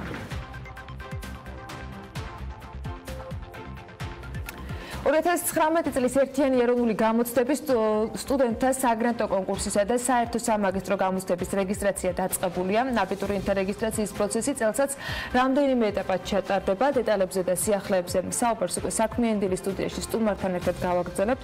ამისთვის თათია ჩაფიჩაძე გვერდება. შეფასებისა და გამოცდების ეროვნული ცენტრის ხელმძღვანელთან სოფო გორგოძესთან ერთად. მოგესალმებით, მადლობა რომ ხართ ჩვენთან. თათია დილამშვიდობისა და დილამშვიდობისა. მადლობა რომ ხართ ჩვენი სტუმარი. მოკლედ დაიწყო უკვე მესამე დღე რეგისტრაცია და მოდი კიდევ ერთხელ რომ განვმარტოთ აბიტურიენტებს რა პროცედურების გავლა მოუწევთ, რა ვადებში და როგორ უნდა დარეგისტრირდნენ. კი ბატონო, აბიტურიენტებს, მაგისტრობის მსურველებს და სტუდენტებს შეუძლიათ შევიდნენ ვებგვერდზე www.naeg.g ან online naeg.g და გაიარონ რეგისტრაცია. რეგისტრაციის პირველი ეტაპი მთავრდება 3 აპრილს, მაგრამ განსაკუთრებული თხოვნა გვაქვს, რომ მარტის ბოლომდე დარეგისტრირდეს ყველა, რათა ეს 3 დღე გქონდეს თუ რაიმე პრობლემა შეიძლება შეიქმნას აბიტურიენტების. თქვათ, ერთ-ერთი რამე, რაზეც უნდა გაამახვილო ყველა ყურადღება არის ის, რომ აუცილებლად იმეილზე უნდა მიიღონ დასტური. თუ დასტური არ არის მიღებული, მაშინ ან სპამში ნახონ, ან ჩვენ დაგვიკავშირდნენ და გაარკვიენ რა პრობლემაა რეგისტრაციასთან დაკავშირებით. 3 აპრილის 16 ჩაგიკითხავთ, თუ არ მიუვიდათ დადასტურებული კოდი თქვენგან, ეს ნიშნავს, რომ არ დარეგისტრირდა და აუცილებლად ახლიდან უნდა დარეგისტრირდეთ. დიახ, თუ არ მიუვიდათ, მაგალითად საგნების ჩამონათვალი, რომელიც აირჩიეს, იმიტომ რომ პირველ ეტაპზე შეყავთ თავიანთი პირადი მონაცემები, ქალაქს ირჩევენ, სადაც უნდა გამოცდა, ესე ვთქვათ, გაიარონ და ასევე საგნების ჩამონათვალი. ეს ყველაფერი იმეილზე მოდის ადაპტასტური, რომ თქვათ ეს საგნები აირჩიეთ. თუ ესეთი რამ არ მივიდა, თავიდან უნდა დარეგისტრირდნენ, ან ჩვენ შეგვექმნიან უნდა და 3 აპრილის შემდგომ, როგორც ვიცით, აქვთ შესაძლებლობა საგნების შეცვლის, ამაზეც დეტალური ინფორმაცია. 3 აპრილს 6 საათამდე გრძელდება ეს პროცესი, 6 საათის მერე ვეღარ დარეგისტრირდებიან, მაგრამ უკვე დარეგისტრირებულებს შეუძლიათ 7 მაისამდე შეცვალონ მაგალითად საგამოსტო საგანი, რომელიც უნდათ რომ ჩააბარონ ან დაამატონ ახალი საგანი. ეს 7 მაისს სრულდება 18 საათზე ეს ანუ ყველანაირი ტიპის პროცედურა სრულდება 7 მაისს 12 კი ბატონო, გამოცდებამდე და გამოცდების დიახ, მე უკვე მათთვის აღარ გაგრძელდება ეს. კაპიტანსოფო, რაც ბევრჯერ ვისაუბრეთ ამ ეთერშიც და სხვა მედია საშუალებებშიც აქტიურად ხდება ამის გაშუქება, კიდევ ერთხელ რომ განუმარტოთ აბიტურიენტებს და მათ მშობლებს და განსაკუთრებით იმ ხალხს, ვისაც აინტერესებს ეს, რაც სრულებები ხდება ერთიანი ეროვნული გამოცდები 2019 წელს. წელს არის გარკვეული სიახლეები ტესტის ფორმატში, რამდენიმე საგანში და ეს ინფორმაცია გარდა ამ ინფორმაციას ასევე ბევრი სხვა ინფორმაცია არის აბიტურიენტთა ცნობარში და ხაზგასმით მინდა აღვნიშნო, რომ აუცილებლად აბიტურიენტებმა წაიკითხონ ეს ცნობარი, რომელიც არის ჩვენს ვებგვერდზე და ძალიან ყურადღებით სანამ არჩევანს გააკეთებენ. ანუ აქ არის მცირედი ცვლილებები ფორმატში და ნახავენ ისინი, რაც შეეხება გრანტის განაწილების წესს, ეს არის კიდევ ერთი ცვლილება, რომელიც წელს განხორციელდა, რაც გულისხმობს იმას, რომ თუ აბიტურიენტმა არჩევით სავალდებულო საგნად აირჩია არა მარტო ერთი, არამედ თქვათ 2 ან მეტი საგანი და ერთ-ერთში ვერ მოახერხე გასვლა ან ვერ მიიღო სათანადო ქულა, ესე ვთქვათ ბარიერი ვერ გადალახა, ის არ კარგავს გრანტის მიღების შანსს. კი ბატონო, და ასევე მინდა ერთი ინფორმაცია გადავამოწმოთ თქვენთან, ესეთი ინფორმაციაც გავრცელდა სოციალურ მედიაში, რომ თარიღი იცვლება გამოცდების ჩატარების. როდის ჩატარდება წელს გამოცდები და თუ შეესაბამება ეს ივნისში ჩატარების განრიგის სიმართლეს? თარიღები არ იცვლება, დაახლოებით იგივე პერიოდში იქნება, რაც წინა წლებში, ივლისიდან დაიწყება გამოცდები. და ყველაზე ერთ-ერთი აქტუალური თემა, რაც წინა წლებში იყო და განსაკუთრებით ჩარჩენ, ეხება კონდიციონერების საკითხს და ამ კუთხით რა სამუშაოები მიმდინარეობს, თუ მიმდინარეობს, იმიტომ რომ მაშინ ნახეთ, რომ თქვათ ბოლო დღეებში მოხდა ამის გადაწყვეტა სპონტანურად, ვერ მოესწრო ყველგან და ასე შემდეგ. წელს თუ დაიჭირეთ თადარიგი, რამდენია ამ პროცესისთვის გამოყოფილი და თუ აღიჭურვება ყველა საგამოცდო ცენტრი კონდიციონერით? კი ბატონო, თქვენ როგორც იცით, შარშან აღიჭურვა ეს საგამოცდო ცენტრები კონდიციონერით და აღჭურვილია, ჩვენ გადავამოწმებთ, რომ ეს წესრიგშია, თუ დაემატება საგამოცდო ცენტრები გარკვეულ ქალაქებში, იმის გამო რომ შეიძლება წელს ცოტა მეტი აბიტურიენტი გვყავდეს, სათანადოდ მოეწყობა და აღიჭურვება ის ცენტრების კონდიციონერებით, ასე რომ ამ კუთხით თადარიგი ნაწილი იყო შარშან აღჭურვილი, რამდენადაც ვიცი და სრულად არ მომხდარა, იმიტომ რომ რაღაცა ვერ ესწრებოდა, რაღაც პრობლემები იყო გაყვანილობასთან დაკავშირებით. საბოლოოდ მაინც მოხერხდა მეტნაკლებად თითქმის ყველა ცენტრის აღჭურვა. კი ბატონო, ან წელსაც მიმდინარეობს და ამ მიმართულებით არ შეიქმნება პრობლემა და სიცხე არ შეაწუხებთ აბიტურიენტებს გამოცდაზე. მასწავლებლის გამოცდებზეც მინდა რომ მკითხოთ, ვიცით რომ სქემაში გარკვეული ტიპის ცვლილებები იგეგმება და ელოდებით და შესაბამისად რაღაც გამოცდების ვადებიც გადაიწევს. როდის ჩატარდებათ, მათაც რომ იმაწოდოთ ეს ინფორმაცია, როდის არის დაგეგმილი მასწავლებლის გამოცდები. მოგახსენებთ, რეგისტრაციის ვადამ გადაიწია, როგორც ბრძანეთ იმის გამო რომ გარკვეული ცვლილებები იგეგმება სქემაში. ჩვენ რა ვიცი, მზად ვართ რომ მაინც საფხულში ჩავატაროთ ეს გამოცდები, თუ ძალიან არ გადაიწია ამ ვადამ და გამოცხადება ამ ცვლილებების. უბრალოდ ერთ-ერთი რაც შეიძლება ამ გამოიწვიოს არის ცოტათი შემჭიდროვდეს რეგისტრაციის ვადა, თუმცა შეიძლება თუ ეს მალე გამოცხადდება, ესე არც მოხდეს, ასე რომ დაველოდებით მასწავლებლის პროფესიული განვითარების. თუ გაქვთ რაიმე კონკრეტული ინფორმაცია ამ დროისთვის მასწავლებელთა გამოცდებზე რა სიახლეები? თვითონ ტესტის ფორმატში ცვლილებებს ამ ეტაპზე ჩვენ არ ვგეგმავთ, იმიტომ რომ ეს უკვე თითქმის მზად გვაქვს როგორც პროფესიული უნარების ტესტები, ასევე საგნობრივი ტესტები, ისეთივე ფორმატის იქნება როგორიც იყო. უბრალოდ დანარჩენი რაც ეხება ვთქვათ, რა შემთხვევაში აბარებს ან ერთ გამოცდას, ან მეორეს, ან როგორი ბარიერია, ამას ყველაფერს ალბათ გამოაცხადეს მასწავლებლის პროფესიული განვითარების ცენტრი და შესაბამისად ჩავატარებთ გამოცდას. კი ბატონო, და მოკლედ კიდევ ერთხელ აბიტურიენტების გასაგონად ვისაც არ ახსოვს და არ იცის ეს ინფორმაცია არის, რომ წელს ზოგადი უნარების გამოცდა ტარდება, არ ეხება ცვლილებები და ერთადერთი ცვლილება რაც წლევანდელი წლიდან ამოქმედა, ეს არის საატესტატო გამოცდების სრულად მოხსნა. რაიმე მნიშვნელოვანი სიახლე ან მნიშვნელოვანი ასე ვთქვათ ცვლილებები მე მგონი არ გამოგჩენია ყველაფერზე ასე თუ ისე ვისაუბრეთ. მადლობა სტუმრობისთვის, წარმატებისთვის. თქვენ ახსენეთ რომ მაისში სრულად შეწყდება რეგისტრაციასთან დაკავშირებული პროცედურები, ანუ მათ შორის ფაკულტეტების შეცვლას ვეღარ მოახერხებენ აბიტურიენტები. ანუ 7 მაისი არის ბოლო დრო თარიღი, როცა 7 მაისი 6 საათი 18 საათი დიახ. გასაგებია. დიდი მადლობა. მადლობა თქვენ. მადლობა სტუმრობისათვის. მადლობა თათია. სოფო გორგოძე შეფასებისა და გამოცდების ეროვნული ცენტრის ხელმძღვანელი იყო საქმიანი დილის ეთერში. ჩვენ ახლა განათლებაზე გავაგრძელებთ ერთგვარ საუბარს. პრესტიჟულ და ძვირადღირებულ სასწავლებლებში ჩაბარების და სწავლის თემა მთელი მსოფლიოს მასშტაბით აქტუალობას არასდროს გარკვევს. მშობლები იღებენ ვალებს სესხებს და იხდიან უამრავ თანხას იმისთვის, რომ შვილებმა ისწავლონ ისეთ უნივერსიტეტში, როგორც არის მაგალითად ჯორჯთაუნის, სტენფორდი, კალიფორნიის, ტეხასის ან იელის უნივერსიტეტები. რამდენად განაპირობებს პრესტიჟული სასწავლებლის დასრულება მომავალში წარმატებულ კარიერას და ვინ სახელდება იმ წარმატებულ ადამიანთა სიაში, ვისაც უნივერსიტეტი საერთოდ არ დაუმთავრებია. ჩაჭრილები უნდა ვნახოთ მარია ბადამიას სიუჟეტში.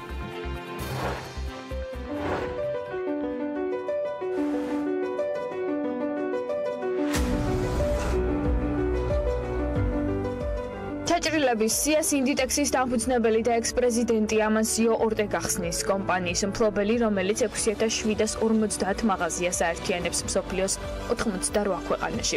ფლობს უძრავ ქონებას ფლორიდაში, მადრიდში, ლონდონსა და ლისაბონში. ინვესტიციები აქვს შედებული ტურიზმში და საფინანსო სექტორებში და წილი აქვს ესპანეთის საფეხბურთო ლიგაში მოასპარაზე ერთ-ერთ კლუბში.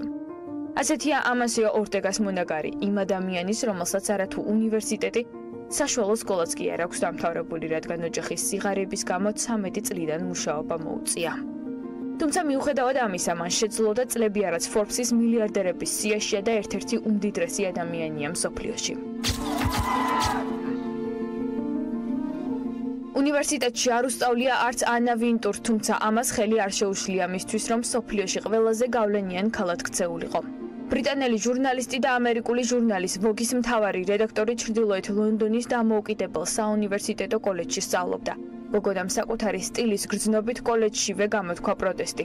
სავალდებულო გრძელი ქვედაბოლოს ჩაცმასთან დაკავშირებით, ამიტომაც მან კაპის სიგრძე დაამოკლა და თმა ბიჭურად შეიჭრა, რაც მოგვიანებით მისი სავიზიტო ბარათი გახდა დიდ შავ სათვალესთან ერთად. ასე რომ ჩაჭრილთა სიაშია მსოფლიოს მოდის ლეგენდად აღიარებული ეშმაკი, რომელიც როგორც წესი პრადას ატარებს.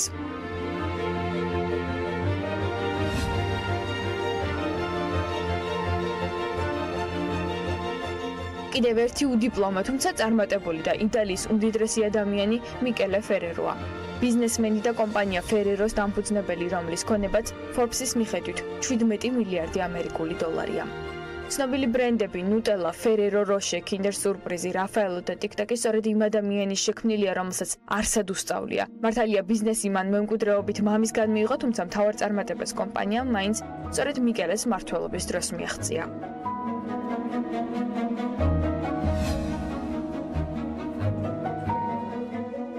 უნივერსიტეტი და მით უმეტეს პრესტიჟული არ დაუმთავრებია არც იქიას დამფუძნებელს, ინგვარ კამპრატს, ერთ-ერთ უმდიდრეს ადამიანს მთელს მსოფლიოში, რომელმაც ბიზნეს საქმიანობა ადრეულ წლებში დაიწყო და 5 წლის ასაკში ასანთის ღერებს ყიდდა ქუჩაში. შემდეგ ის ვაჭრობდა თავის დაჭერილი თევზებით, საშობაო ბარათებით, საახალწლო აქსესუარებითა და ასე შემდეგ. მას არ მიუღია უმაღლესი განათლება, არ უსწავლია ბიზნესი და არ უკითხავს ამ თემაზე წიგნები, მაგრამ მიუხედავად ამისა შექმნა კომპანია პირადი გამოცდილებისა და დაკვირვების საფუძველზე, რამაც გაამართლა და დღეს ერთ-ერთ უმსხვილეს ქსელს წარმოადგენს იქია.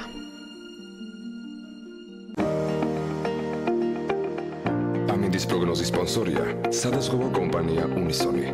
თავისუფალი დაზღვევა თქვენი სიმშვიდისათვის.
ამინდის პროგნოზის სპონსორია სადაზღვევო კომპანია უნისონი. თავისუფალი დაზღვევა თქვენი სიმშვიდისათვის.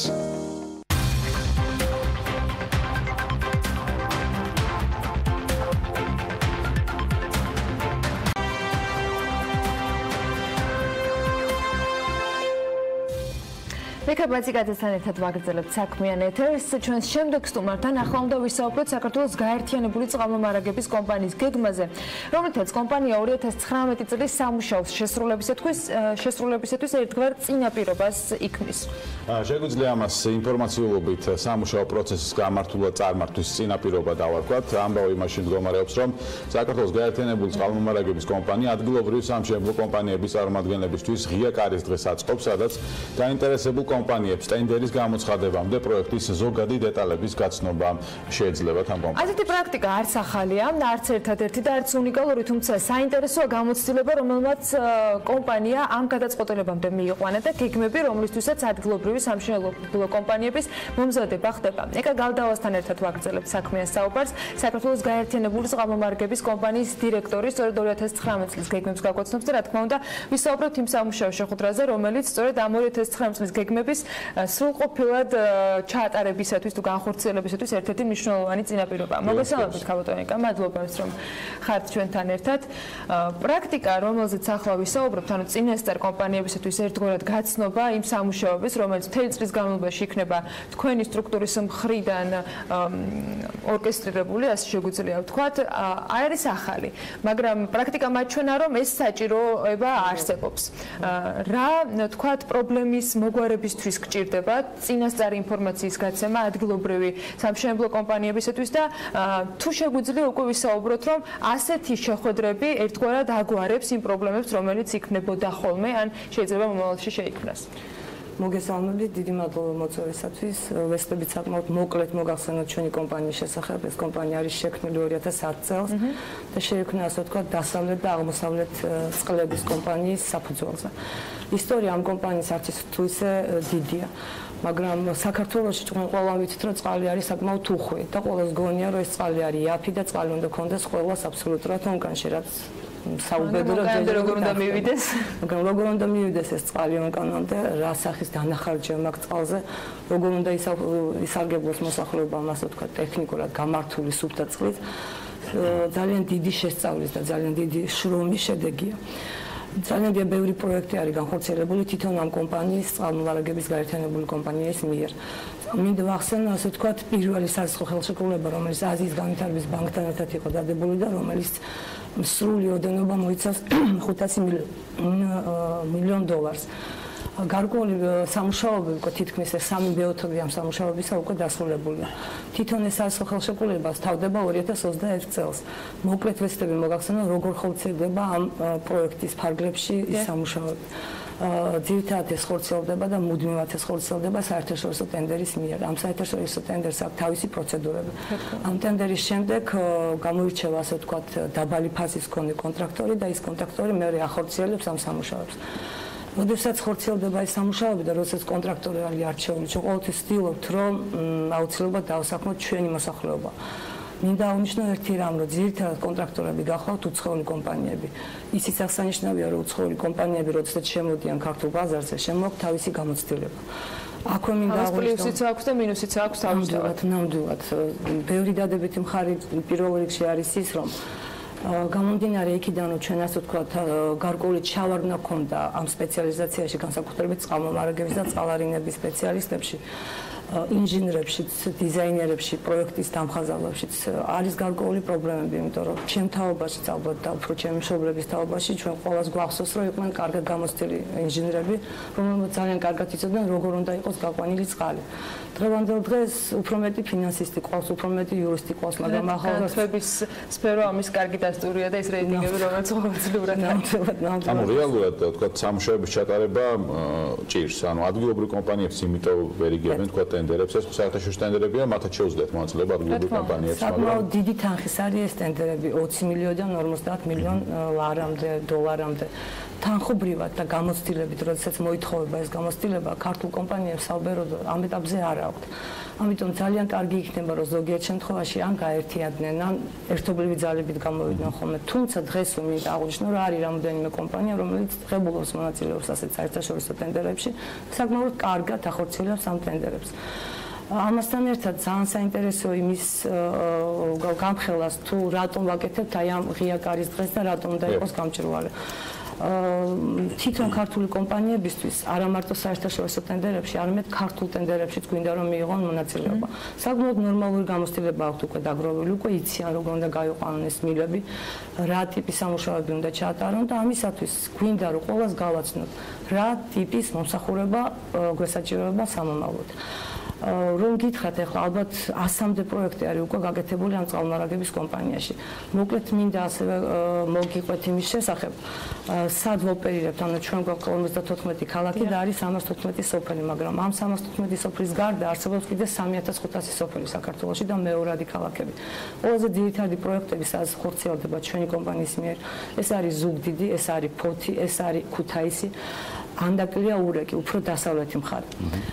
გარდა აზიის და განვითარების ბანკის, ჩვენ გვაქვს სხვა პარტნიორები, როგორც არის ევროპის საინვესტიციო ბანკი. ახლა ახალი პარტნიორი შემოდის ჩვენ ბაზარზე, ეს არის საბრანგების განვითარების სააგენტო.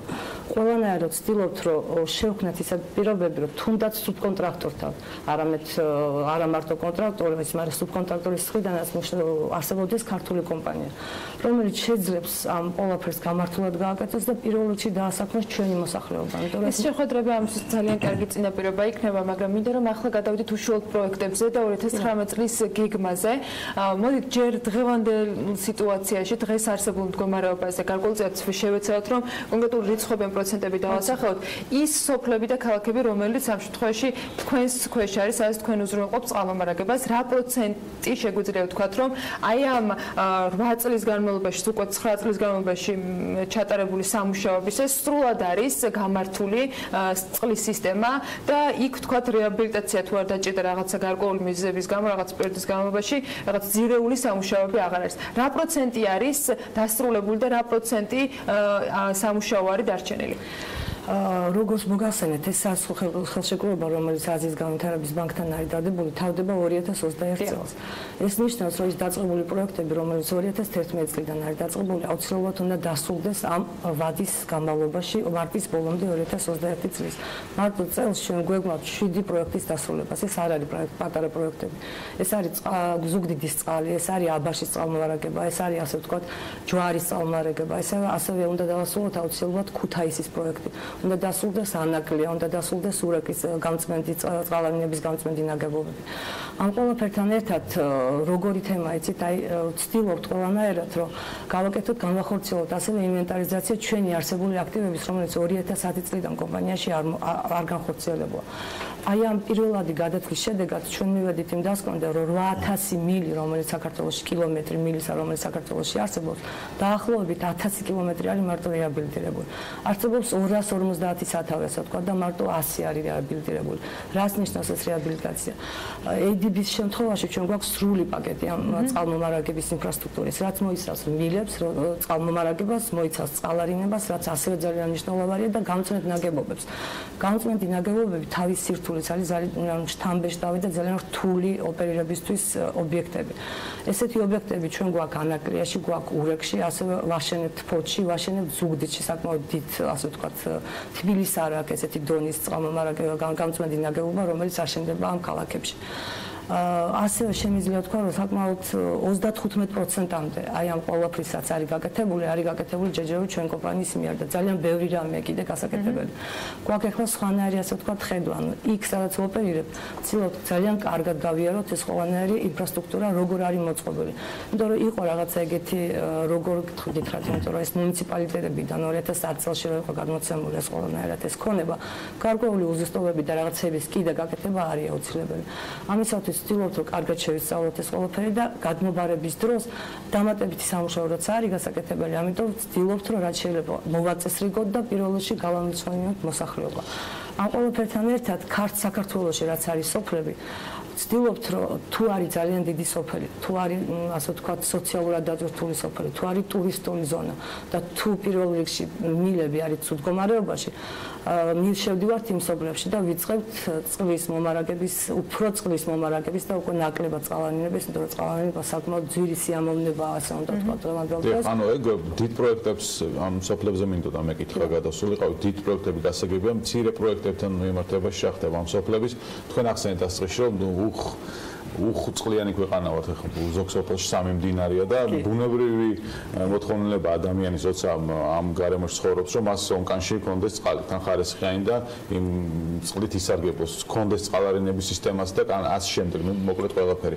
აქედან გამომდინარე პატარა პროექტები თუ მიმდინარეობს, ანუ აი ესეთ მცირე სოფლებში თუ ხდება, თქვათ, დახმარება იმ ადამიანების და მიწოდება წყლის, რომლებისთვის საუცილებელი. კი ბატონო, გვაქვს ესეთი პროექტები და როგორი ხედვით მივდივართ ამასთან მიმართებაში. სადაც არის დიდი ქალაქები, ვცდილობთ რომ ირგვლივ რაც კი სოფლები აუცილებლად დავაერთოთ გარკვეულ სათავე ნაგებობას, იმიტომ რომ ჩვენ კი ვიცით რომ ძალიან ბევრი წყალია საქართველოში, მაგრამ წყალი არსებობს ზედაპირული და არის მიწის გვერდით.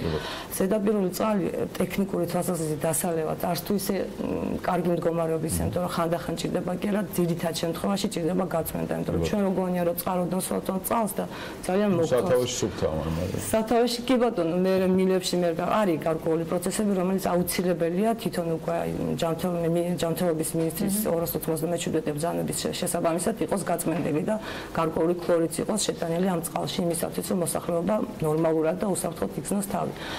სოფლები, რომლებშიც ვაპირებთ უკვე წელს ჯერ პროექტირების განხორციელებას და შემდგომში უკვე მშენებლობის სამუშაოების დაწყებას, ეგ არის დაბა სურამი, ეს არის ხარაგაული, ეს არის აბასთუმანი, ეს არის ანასეული.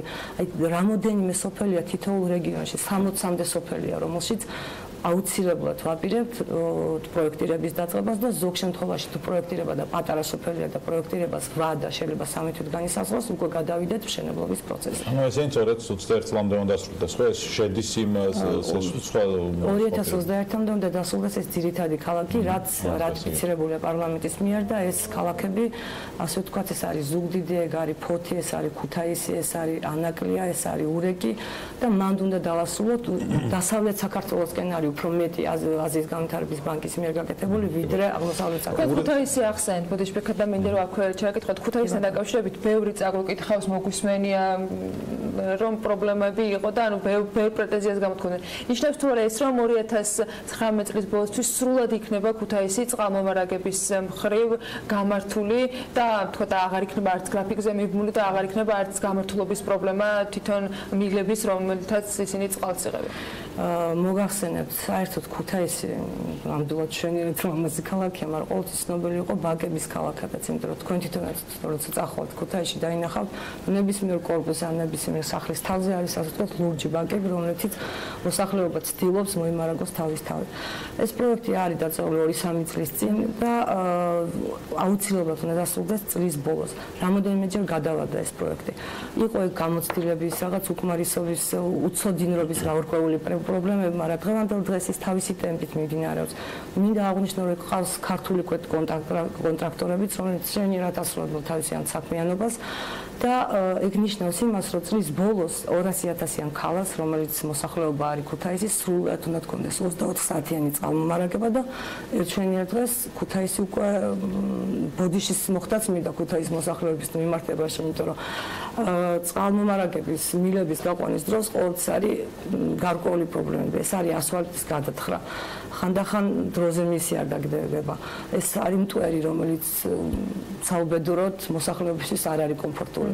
მაგრამ ისიც უნდა აღვნიშნოთ, რომ სრულდება ესეთი მნიშვნელოვანი პროექტი და ერთხელ და სამუდამოდ მოსახლეობა დაგვრჩება კმაყოფილი, იმიტომ რომ ეს ყველაფერი რაც კეთდება ჩვენი კომპანიის მიერ კეთდება მოსახლეობისთვის. გადავადება ახსენეთ, თქვენ ჯამში 2021 წელი არის ის ვადა, როცა ATB-გან თანხა უნდა იყოს სრულად ათვისებული, ჩვენ ამ თანხებს ვიღებთ გარკვეული გეგმით და ასე შემდეგ. ცეცხლად, ჩამორჩენა გვაქვს 2021 წლისათვის დღევანდელი გეგმის შესრულების მიხედვით შეგვიძლია ვთქვათ, რომ თანხის ათვისება, რომელიც იყო ჩვენი პარტნიორი ორგანიზაციების მხრიდან საქართველოსთვის გამოყოფილი, ამ ნაწილში იქნება სრულად ათვისებული? გამომდინარე იქიდან, რომ ეს საერთაშორისო ხელშეკრულებებით კეთდება, ხშირ შემთხვევაში ქართულ კანონმდებლობასთან მიმართებაში უფრო ითვლება ფიდიკის რეგულაციები. პირდაპირ ჩამორჩენას ჩვენ მასე ვერ ვიტყვით, მაგრამ მე შემეძლია ვთქვა, რა გვაქვს ჩვენ გეგმად. გეგმად გვაქვს ბევრად უფრო მეტი დასახული, ვიდრე მაგალითად ბიუჯეტი არის ჩვენთვის გასაზღვრული, პირველ რიგში იმიტომ, რომ ეს პროექტები დავასრულოთ დროზე. დავასრულოთ დროზე ნიშნავს იმას, რომ მოსახლეობას ნაკლები დისკომფორტი და ნაკლები პრობლემა შეუქმნათ და კიდე ის პროექტები, რომლებიც ეხლა იწყება, ეს არის მარნეულის წყალმომარაგება, ეს არ არის პატარა პროექტი.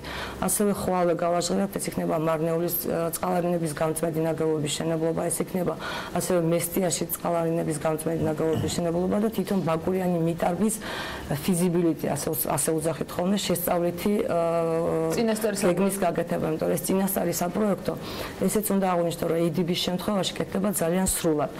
ანუ რა კეთდება, ეს სათავე ნაგებობები ჩვენ რო გონია, რომ წყალი მოდის და ვიცით, რომ სამი წყარო, სინამდვილეში ეს სამი წყარო შეიძლება არ იყოს იმ მოსახლეობას, რომელიც იმ სოფელში, იმ ქალაქში. ამიტომ ხანდახან ბურღვები წყდება ხოლმე მიწის ქვემოდან ამოგვაქვს წყალი. და ამიტომ ძალიან კარგი იქნება, იმიტომ რომ ბაკურიანი არის მზარდი კურორტი. ჩვენ თვითონაც ვიცით, რომ ახალ წელს როგორც აღმოჩნდა 27000 მოსახლე იყო ჩასული თვითონ ბაკურიანში, როდესაც ნორმალური მოსახლეობა რაღაც თვეების განმავლობაში შეიძლება 2-დან 5000-მდე იყოს, ხო?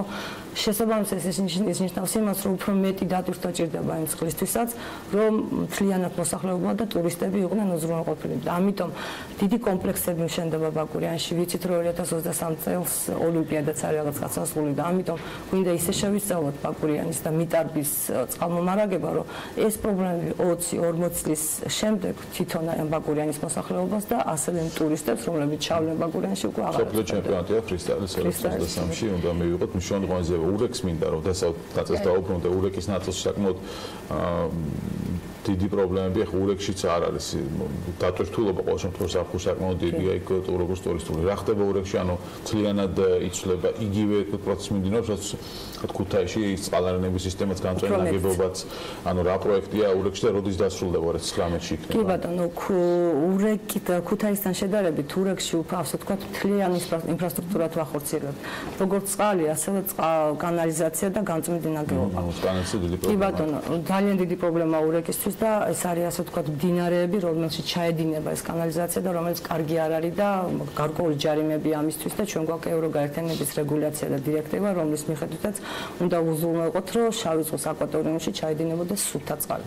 ურეკის გამწმენდი წყალარინების გამწმენდი ნაგებობა თითქმის მზადაა და კონტრაქტორი მინდა აღვნიშნო, რომ არ ჩამითვალოს არავინ ასე ვთქვათ, ცოტა ცუდად, მაგრამ ყავს ქართული კონტრაქტორი, რომელიც ეს არის კომპანია Pirveli, რომელიც ნორმალურად წარმატებით ასრულებს და ახორციელებს ამ პროექტს და სავარაუდოდ სექტემბერში უნდა დასრულდეს ნაწილი ურეკისა, რომელიც გათვალისწინებული იყო პროექტით და დაერთეს ამ წყალარინების გამწვენთ ნაგებობას და ის წყალიც იყოს უზრუნველყოფილი, მაგრამ ამასაც დავამატებ, რომ ის პროექტები, რომელიც თავდაპირველად რაღაც ამ წლებში იყო დადებული, ხანდახან არის გამორჩენები. გამორჩენები რას გულისხმობს? ანუ არის რაღაცა ქუჩა და მაგრამ მიმდებარე ქუჩაზე შეიძლება აღმოჩნდეს, რომ ადამიანს არ აქვს ეს წყალი. ამიტომ უყურებთ ისეთ ჭირს, რომ ვცდილობთ შევცვალოთ ეს დიზაინი აუცილებლად თლიანად გავაკეთოთ თლიანად.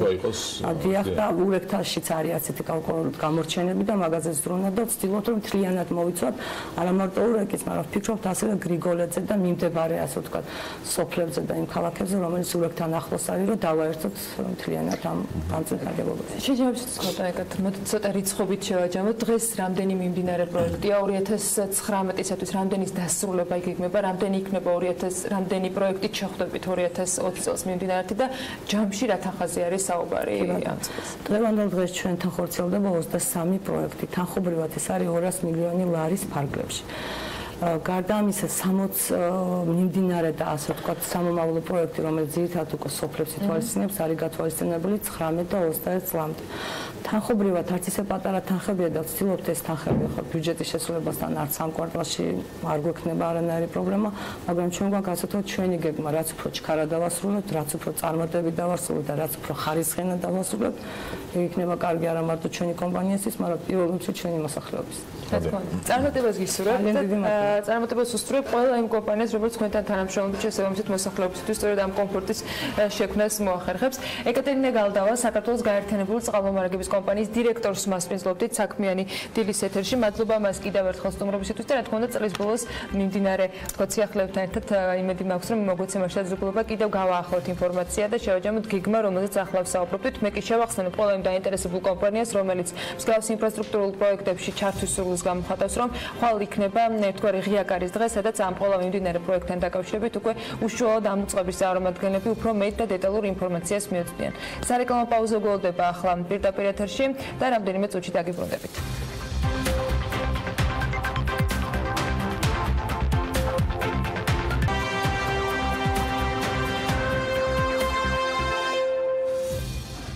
საქართველოს პარლამენტის სასოფლო-სამეურნეო დანიშნულების მიწის საკუთრების შესახებ კანონის ახალ ვერსიას განიხილავს. საქართველოს პარლამენტის აგრარულ საკითხთა კომიტეტის თავმჯდომარე საკანონმდებლო ორგანოს სასოფლო-სამეურნეო დანიშნულების მიწის საკუთრების შესახებ კანონის ახალი ვერსია თავად წარუდგინა და ამ კანონის მიხედვით უცხოელებს სამეურნეო დანიშნულების მიწის საკუთრების უფლება იმ შემთხვევაში ექნებათ, თუ ის მათ მემკვიდრეობით ერგო.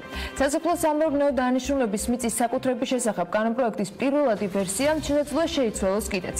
რაწერია პროექტში და რას ცვლის ორგანული კანონი საკონსტიტუციო ჩანაწერში ელენე ჩომახიძე გვერდება ახლა ამ თემაზე სასაუბრად სტუმართან ერთად ელენე დილამშვიდობის მოგესალმები და მივესალმები შენ სტუმარს. ანა დილამშვიდობის მივესალმები ჩვენს მაყურებლებს როგორც გუშინ აგრარულ საკითხთა კომიტეტის თავმჯდომარემ და კანონპროექტის ავტორმა ოთარ დანელიამ განაცხადა კანონპროექტის განხილვა პარლამენტში მიმდინარეობს და კანონი ძალაში დაახლოებით 2 თვის ვადაში უნდა შევიდეს. რაც შეეხება აღნიშნული კანონის ესე რომ ვთქვათ დადებით და უარყოფით მხარეებს და ასევე იმ გამოწვევებს რომლის წინაშეთ როგორც უცხოელებს ასევე საქართველოს მოსახლეობას და მოქალაქეებს აღნიშნული კანონი აყენებს ამ თემაზე უკვე ვისაუბრებთ ჩვენს ესე ვთქვათ ტრადიციულ თანაწამყვანთან ერთად და მინდა მაყურებელს უთხრა რომ თვეში ერთხელ საშუალება ექნება რომ საქმიანი დილის ეთერში ალეკო ბოლქვაძე კვლავ ნახოს ასე რომ ახლა მინდა გადავინაცვლოს სწორედ ალეკოსთან. ალეკო დიდი მადლობა იმისთვის რომ ხარ ჩვენთან ერთად და საშუალება გვექნება რომ თვეში ერთხელ შენთან ერთად BLC-ის სამართლებრივი ოფისიდან ვისაუბროთ სხვადასხვა აქტუალურ სამართლებრივ საკითხებზე.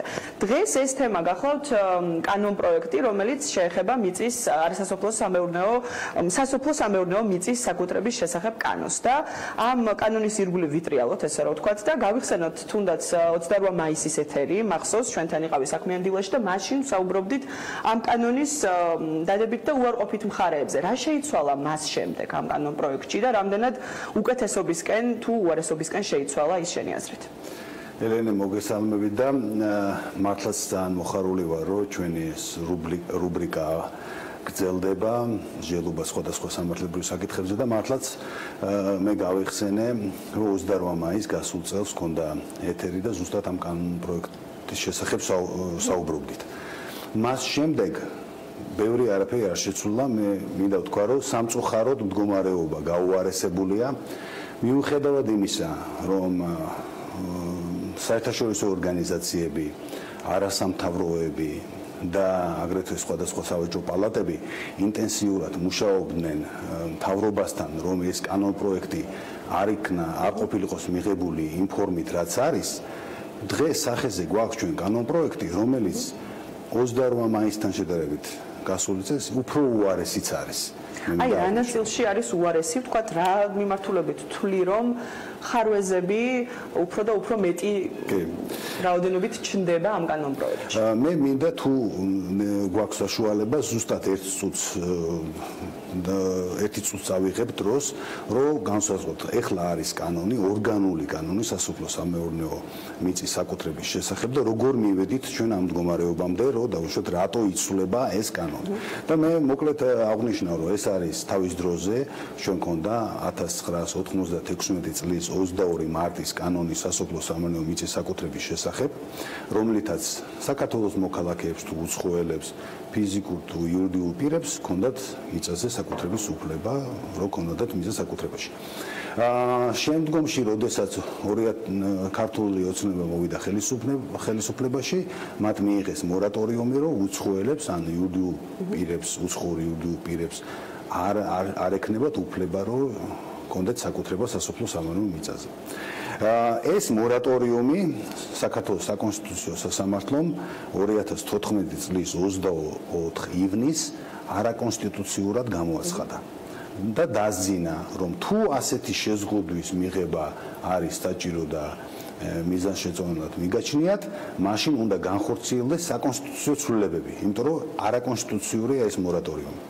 სწორედ ამიტომ ზუსტად 2017 წლის 13 ოქტომბერს საკონსტიტუციო ცვლილებები განხორციელდა და დადგინდა, რომ სასოფლო-სამეურნეო მიწაზე საკუთრების საკითხი უნდა განსაზღვროს ორგანულმა კანონმა. და ზუსტად ეხლა ვართ ამ მდგომარეობაში, როდესაც ჩვენ უნდა ვიმსჯელოთ ორგანულ კანონზე. ალეკო, ჩვენ ვიცით ამ პროექტს, შენც იცნობ, მეც ვიცნობ და მაყურებლების დარწმუნებული ვარ, ნაწილიც იცნობს იმ პროექტს, რა ფორმითაც ის არის დღეს წარმოდგენილი. მიუხედავად რამდენიმე სახის ბუნდოვანების აღნიშნულ პროექტში, აქ განსაზღვრულია უცხოელების შემთხვევაში, იქნება ეს ფიზიკური პირი თუ იურიდიული პირი, რა პირობებით შეუძლიათ რომ შეიძინონ მიწა, გადაეცეთ მათ მემკვიდრეობით თუნდაც და რა ვადებში არიან ისინი ვალდებული რომ გაასხვისონ ეს მიწა. მე მინდა კითხვა აუცილებლად არ მინდა ყურადღების მიღმა დაგვრჩეს კანონის უკუძალის შესახებ, რომელიც მას აქვს აღნიშნული პროექტით და ასევე ზოგადად რამდენად თვლი რომ კანონპროექტი არის და კანონი რომელიც შესაძლოა ორ თვეში ამოქმედდეს არის გარკვეულწილად დისკრიმინაციული და ლახავს ადამიანების საკუთრების უფლებას. კი ბატონო, რამოდენიმე საკითხია მნიშვნელოვანი უკუქცევითი ძალის გარდა არის სხვა საკითხები და მოდით ჩამოვყოთ სულ ძალიან მალე მოყვები ამის შესახებ. პირველი არის ის რომ და ძალიან მნიშვნელოვანი რომელიც ჩვენის აზრით ჩვენ ეკონომიკას დაანგრევს, პირდაპირ მნიშვნელობით ვამბობ რომ ეს არის საშინელება რაც მოხდება, რომ არ შეიძლება სასოფლო-სამეურნეო მიწის ესე იგი უზრუნველყოფის საშუალებად ჩადება უცხოელის ან იურიდიული პირის სადაც დომინანტი პარტნიორი არის უცხოელი იმის სასარგებლოდ. რას ნიშნავს ეს? საერთოდ უზრუნველყოფის საშუალებად ვისთან იდება მიწა? ბანკებთან. ჩვენ ავიღოთ მაგალითები ავიღოთ სიტყვაზე TBC ბანკი, ხო, დაუშვოთ იქ დომინანტი პარტნიორები არიან უცხოელები. თქვენ კარგად იცით ეთერიდან ბოლო დროინდელი მოვლენების გამო რომ მამუკა ხაზარაძეს და ბადრი ჯაბარიძეს მხოლოდ 20% აქვთ, ხო? დანარჩენები ეკუთვნის საერთაშორისო საფინანსო კორპორაციებს, მათ შორის ევროპის განვითარებისა და რეკონსტრუქციის ბანკს, JP Morgan-ს და ასე შემდეგ. ანუ TBC ბანკი, როგორც დიდი მოთამაშე, უზრუნველყოფის საშუალებად ვერ ჩაიდებს მიწას, სასოფლო-სამეურნეო მიწას. ანუ ფერმერი, რომელსაც უნდა რომ განავითაროს მეურნეობა, რომ მივა ბანკში, ბანკი ეთქვის უკაცრავად ვერ ჩავიდებთ, ვინაიდან ჩვენი დომინანტი პარტნიორი არის უცხოელი. პარტნიორები არიან უცხოელი. და ასე იქნება ასე არის ბანკების უმეტესობა. აი ავიღოთ საქართველოს ბანკი, იქ უფრო დივერსიფიცირებულია თან, იქ ქართველი მესაკუთრე ამფლობელი ბევრად უფრო ნაკლებ პროცენტს ფლობს და საერთაშორისო საფინანსო კომპანიები. ავიღოთ სიტყვაზე პროკრედიტ ბანკი, გერმანული ბანკია და ასე შემდეგ. ავიღოთ VTB, Liberty ბანკიც ჩემი აზრით. ანუ ვისთვის არის ეს, რომ ბანკებმა თქვენ თუ იცით ბანკი მე თქვენ დაგიხსნით რომ სადაც ქართველია მესაკუთრე თავიდან ბოლომდე შეიძლება არ ვიცი მაგისთვისაა განკუთვნილი მე ასეთი ბანკი არ ვიცი მაგრამ ყოველ შემთხვევაში ბანკები ვერ ჩაიდებენ მიწას ანუ სესხს ვერ გასცემენ ეს არის დამღუპველი სოფლის მეურნეობისთვის იმიტომ რომ რა ქვია სესხი არის ბიზნესის განვითარების ყველაზე მნიშვნელოვანი საშუალება ყველა ასე ანვითარების ბიზნეს და სოფლის მეურნეობაში მოღვაწე პიროვნება ამ კომპანიამ მოკლებული იქნება საშუალებას აიღოს სესხი იმის გამო რომ მიწას ვერ ჩადებს უზრუნველყოფის საშუალება. ალეკო აუცილებლად ვისაუბროთ ძალიან მოკლედ უკუძალაზე კანონის იმიტომ რომ ეს თემა არ შეიძლება რომ დავტოვოთ ისე რომ გარკვეულწილად რაც სამართლებრივი ანალიზი არ გთხოვოთ და მე გადავინაცვლოთ უკვე კი ბატონო უკუძალაზე სხვათა შორის ეს თემა ჩვენ 28 მაისსაც ვისაუბრეთ ამის შესახებ. კანონის უკუქცევითი ძალა არის კარგი, როდესაც მხოლოდ და მხოლოდ ის აუმჯობესებს მდგომარეობას.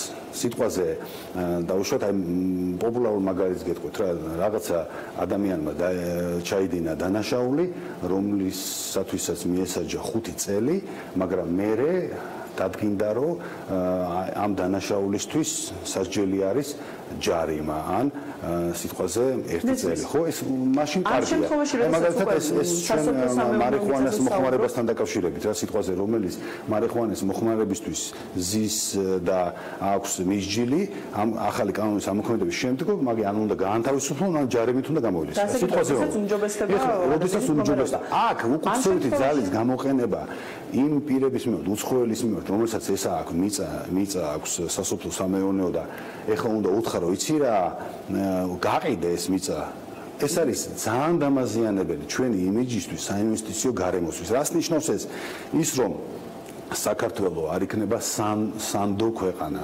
ანუ თქვენ რო შეიძინეთ საკუთრება მაგის ესე იგი ეხლა ამ საკუთრება უნდა დათმოთ და როდესაც არის საკუთრების იძულებითი დათმობა ყოველთვის ფასში წააგე კი არის იქ მოცემული დრო 2 წელიწადში უნდა გაყიდოთ მიწა მაგრამ იქნებ საერთოდ ბაზარზე ფასები დაეცა როდესაც ბევრი უცხოელი ყიდის ხო ანდას ეკონომიკური მდგომარეობა თქვენ ნახეთ რომ პირდაპირ ინვესტიციების შემცირებულია 30% შესაბამისად ფასიც შემცირებულია სხვადასხვა რაღაცას ხო არა იქნება არაწყობს ასე ზარალით ანუ ჩვენი იმიჯი შეირყევა ამ ფაქტორით რომ იძულებული იქნება უცხოელი გაყიდოს ალეკო, შენ როგორც პრაქტიკოსი იურისტი და როგორც განუცდილ ადამიანს, რომელსაც არაერთ თუნდაც უცხოელთან გაქვს შეხება და საქმიანი ურთიერთობა.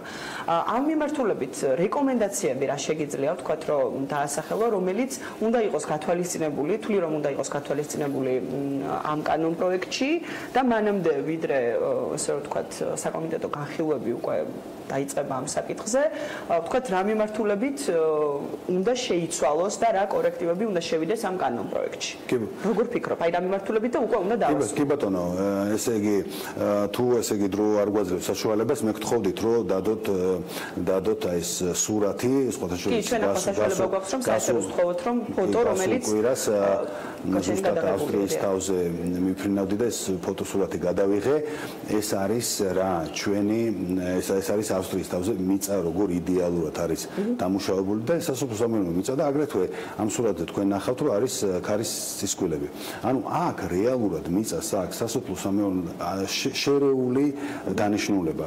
სასოფლო-სამეურნეო მიწა როგორ იდეალურად დამუშავებული თქვენ ამას ხედავთ და აგრეთვე მასზე არის ქარის წისქვილები, ანუ შერეული ეს კანონპროექტი, ჩვენი კანონპროექტი არ ითვალისწინებს ამ შერეულ ფორმებს. ანუ ჩვენ რეალურად თუ სასოფლო-სამეურნეო მიწაა და სასოფლო-სამეურნეო დანიშნულებით ამას მოვიხმართ, სხვა დანიშნულებით ვერ მოვიხმართ. ანუ უკვე ამაში ძალიან ვაგებ. კიდე რა არის ამ სასოფლო-სამეურნეო დანიშნულებით გამოყენება? ანუ კანონი არ განსაზღვრავს ამას წესიერად. აი დაუშვათ ერთი ძროხა გაგვთ და ძოვს ბალა. სასოფლო-სამეურნეო დანიშნულებით და საკმარისია ეს. ანუ აქ უნდა უფრო კონცეპტუალურად ჩამოყალიბებული იყოს რა, ანუ რა უნდა გაკეთდეს მიწაზე რა მოცულობებით.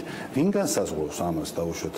მე თუ დავგი ორი ძირი ვაზი, ეს საკმარისია რომ სასოფლო-სამეურნეო დანიშნულების გამოყენებად ჩაითვალოს. ანუ არ განისაზღვრება დეტალურად რას ნიშნავს მიწის სასოფლო-სამეურნეო დანიშნულებით გამოყენება. აგრეთვე კიდე ერთი საკითხი და ვითომ დათმობაზე წავიდა მთავრობა და ეუბნება რომ დაუშვათ უცხოელს შეუძლია საკუთრება ჰქონდეს მიწაზე მემკვიდრეობით თუ მიიღებს მიწას. ეს ჩემი აზრით არის აი თვალში ნაცარის შეყრა. ვინ უცხოელი მიიღებს მემკვიდრეობით? ორ-სამ კაცზეა საუბარი და ამით შეხსაუბრობთ რომ აი მივეცით უცხოელებს უფლება. ეს არის აი მართლა მოტყუება ესე იგი უცხოელების რომ თქვენ რაღაცა უფლებები გაქვთ. არის უამრავი სხვა საკითხი, როგორც არის საინვესტიციო გეგმის თემა, საინვესტიციო გეგმა მხოლოდ იურიდიულ პირებს აქვს, რატო შეიძლება კონდეს ფიზიკურ პირს უცხოელს, მაინც და მაინც რატო უნდა იყოს, რა ქვია, იურიდიულ პირებზე. აგრეთვე ზოგიერთი რაღაცებიც უფრო დაიხვეწა, მაგრამ მე როგორც თქვი, ზოგადად ამ კანონის კონტექსტი არის რომ აუარესებს მდგომარეობას. ანუ ადრე იყო როგორ იცით დაუშვათ ავიღოთ შეზღუდული პასუხისმგებლობის საზოგადოება, რომელიც ფლობდა მიწას. აქ მე ყიდულობდნენ კომპანიას წილებს და იმ კომპანიას უკვე მიწა ქონდა, ანუ ესეც დახურეს, ანუ აქაც შეზღუდა, არ შეიძლება იყიდო კომპანია, რომელსაც აქვს მიწა. ანუ არა პირდაპირ იმპლემენტი. ალეკო, რა მინდა იცი გთხოვ, სანამ დავასრულებთ ეს ზუსტად ორი სიტყვით.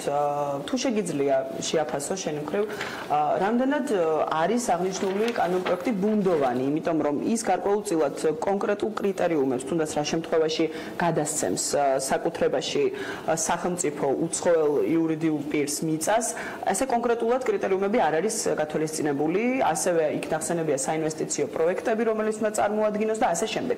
ორი სიტყვით ეს ნაწილიც რომ შეაფასო უკვე და სამართლებრივად რამდენად არის გამართული და რამდენად ხوار იძლევა ინტერპრეტირების საშუალებას. ორი სიტყვით გეტყვით და აქ ახლა დავასრულებ, იმიტომ რომ ზოგადად ბუნდოვანია და მაგას ყველა ეუბნება რომ ბუნდოვანია და გაურკვეველია ბევრი რაღაცები, მაგრამ როგორც ჩემ მოქალაქეობრივ პოზიციას გამოხატავ რა. პირველ რიგში რა არის ჩემი მოქალაქეობრივი პოზიცია, რომ ჩვენ ახლა ხან რა ქვია გესმით ბევრი რომ ქართველებს გვინდა ვაზი დაორგათ მარსზე. ამ ზღაპრებით უნდა დავკავდეთ ჩვენ მარსზე ვაზის და ალაზნის ველი არის ცარიელი.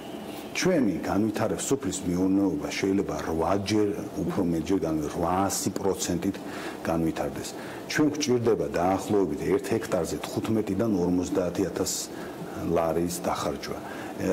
დაახლოებით 7 მილიარდი დოლარი 1 მილიონ ჰექტარზე.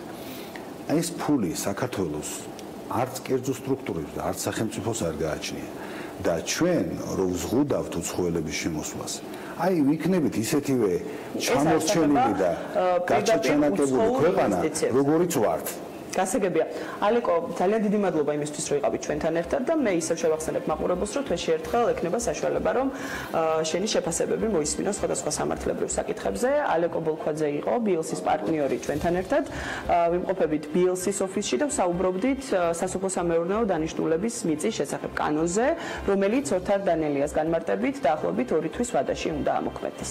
მადლობა ელენეს და მის სტუმარს უკვე შეგვიძლია ვთქვათ, რომ საქმიანი დილის თანაწამყვანს BLC-ის პარტნიორს ალეკო ბოლქვაძეს, რომელსაც ყოველკვირეულად განახლებული თემებით ველოდებით, რა თქმა უნდა, საქმიანი მაყურებლისათვის. ვიდრე სარეკლამო პაუზაზე გავდოთ და კიდევ ერთ ჩვენ ტრადიციულ პარტნიორთან ერთად ძალიან საინტერესო თემას შემოგთავაზებთ. მინდა მოგიყვეთ კაფე სეილუს შესახებ, რომელიც ვაშინგტონში ერთადერთია, სადაც ხორბალს იქვეფქვავენ და პურსაც აცხობენ. ასეთი რამ მთელ ამერიკაში დიდ იშვიათობას წარმოადგენს. კაფე შეერთებული შტატების დედაქალაქში 1 წლის წინ გაიხსნა და უკვე საკმაოდ პოპულარულიც არის. სეილუს წარმატების საიდუმლოზე ამერიკის ხმის ჟურნალისტი მაია ქვარცხავა მოგვითხრობს ვაშინგტონიდან. ეს კაფე ვაშინგტონში ყველა დანარჩენისგან განსხვავდება. 1 წლის წინ გახსნილი სეილუ ამერიკის დედაქალაქში უკვე ყველა გურმანმა იცის. სახელი სეილუ დასავლეთ აფრიკულ მანდინკას ენაზე ჯადოსნურ ფრინველს ნიშნავს. ყველაფერი 15 წლის წინ დაიწყო. კაფეს თანამფლობელი ჯონათან ბეთანი მაშინ მუსიკალური სასწავლებლის სტუდენტი სენეგალში დასარტყამ ინსტრუმენტებზე დაკვრის შესასწავლად ჩავიდა. მუსიკასთან ერთად ადგილობრივი ფერმერების მუშაობითაც მოიხიბლა. ამერიკაში რომ დაბრუნდა, გადაწყვიტა საცხობი გაეხსნა, მაგრამ ამისთვის ჯერ საქმის შესასწავლად რესტორნებში დაიწყო მუშაობა. ახლა თავისი კაფე აქვს. ხორბალს ის მხოლოდ ადგილობრივი ფერმერებისგან ყიდულობს. ხორბლის 20 სახეობას ვიყენებთ, მხოლოდ ორგანულს. კაფე სეილუ ერთადერთია ვაშინგტონში, სადაც ხორბალს იქვეფქვავენ. ასე უფრო მომწონს. აქვე სულ ახლად დაფქვილი ფქვილით როცა აცხობ, პურს სხვა გემო, არომატი და სურნელი აქვს. პურის ცხობისადმი ჯონათანის ასეთმა მიდგომამ მწერალი სემ ფრომარცი დააინტერესა.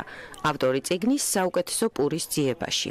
მისი თქმით, ჯონათანმა იცის რა ჯიშის ხორბლით რომელი პური უნდა გამოცხვეს, რომ უნიკალური ფაქტურა და გემო მიიღოს. ჯონათანი გარკვეული გაგებით ხორბლის იმ კონკრეტულ პარტიას ერგება, რომელსაც იმ მომენტში ყიდულობს და ფქვავს. ზუსტად ერთნაირი მოსავალი არასდროს მოდის. ზოგიერთი ჯიშის ფქვილში ფერმენტაცია უფრო სწრაფად ხდება. მეორე სახეობის ხორბალს შეიძლება გაცილებით მეტი დრო დასჭირდეს. წინასწარ არ იცი. ზოგი ფქვილი ბაგეთს უხდება, ზოგი ბატონს. ხანდახან შერევა და ექსპერიმენტირებაა საჭირო. ჯონათანი თითქოს ეთამაშება ცომს და ერთობა. მისთვის ეს ცხობის პროცესს განსაკუთრებულ მომხიბლელობას ანიჭებს. სეილუს მსგავსი საწყობი ამერიკაში არც ისე ბევრია. აქ ხორბლის უდანაკარგო წარმოებაა. ფქვილს არც რიან და მხოლოდ იმ საფუარს ხმარობენ, რომელსაც ამერიკაში მჟავე ცომს ეძახიან. ნამცხრები ხორბლის მთლიანი მარცვლის დაფქვით მიღებული ფქვილით ცხება. ქარხნული წესით გადამუშავებულ თეთრ შაქარს სეილუში საერთოდ არ ხმარობენ. კაფეში მუშაობს ჯონათანის ცოლიც, მასწავლებელი და იოგის ინსტრუქტორი, ახლა კი ბიზნეს პარტნიორი. ძალიან სასიამოვნო გამოცდილებაა. ხვდები გადასარევ ხალხს, რომელიც ამ კარში შემოდის. მუდმივი ურთიერთობა გაქვს თანამშრომლებთან, ფერმერებთან, მშრომელ ხალხთან. სეილუს პური სასარგებლოა მდიდარი ბუნებრივი მინერალებით, ვიტამინებით და აუცილებელი მჟავებით, მაგრამ კლიენტი აქ უფრო გემოს და სუნს მოყავს. ერთდროულად სხვადასხვა შეგრძნებას გაძლევს. პურს რომ ჩაკვეთში, კანი ძალიან კნატუნაა უხეში, მაგრამ გული სულ სხვაგვარი აქვს, რბილი, ჰაეროვანი და ფაქტურაც აბსოლუტურად გამორჩეულია. ჯონათანი თითოეულ პურს ფორმას ხელით აძლევს და შეშის ღუმელში აწყობს. დაფქვიდან დახლამდე ერთ პურს დაახლოებით 36 საათი სჭირდება. ამ პროცესს ჯონათანის თქმით, გული, მონდომება და ერთგულება თუ არ ჩაატანე, ისე არაფერი გამოგივა. ყველაზე მთავარი კი ის არის, რომ ამ მონდომებას მომხმარებლებიც გრძნობენ და სეილუში ყოველთვის ბრუნდებიან.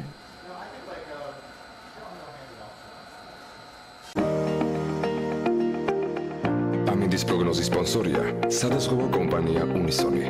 თავისუფალი დაზღვევა თქვენი სიმშვიდისათვის.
ამინდის პროგნოზის სპონსორია სადაზღვევო კომპანია უნისონი. თავისუფალი დაზღვევა თქვენი სიმშვიდისათვის.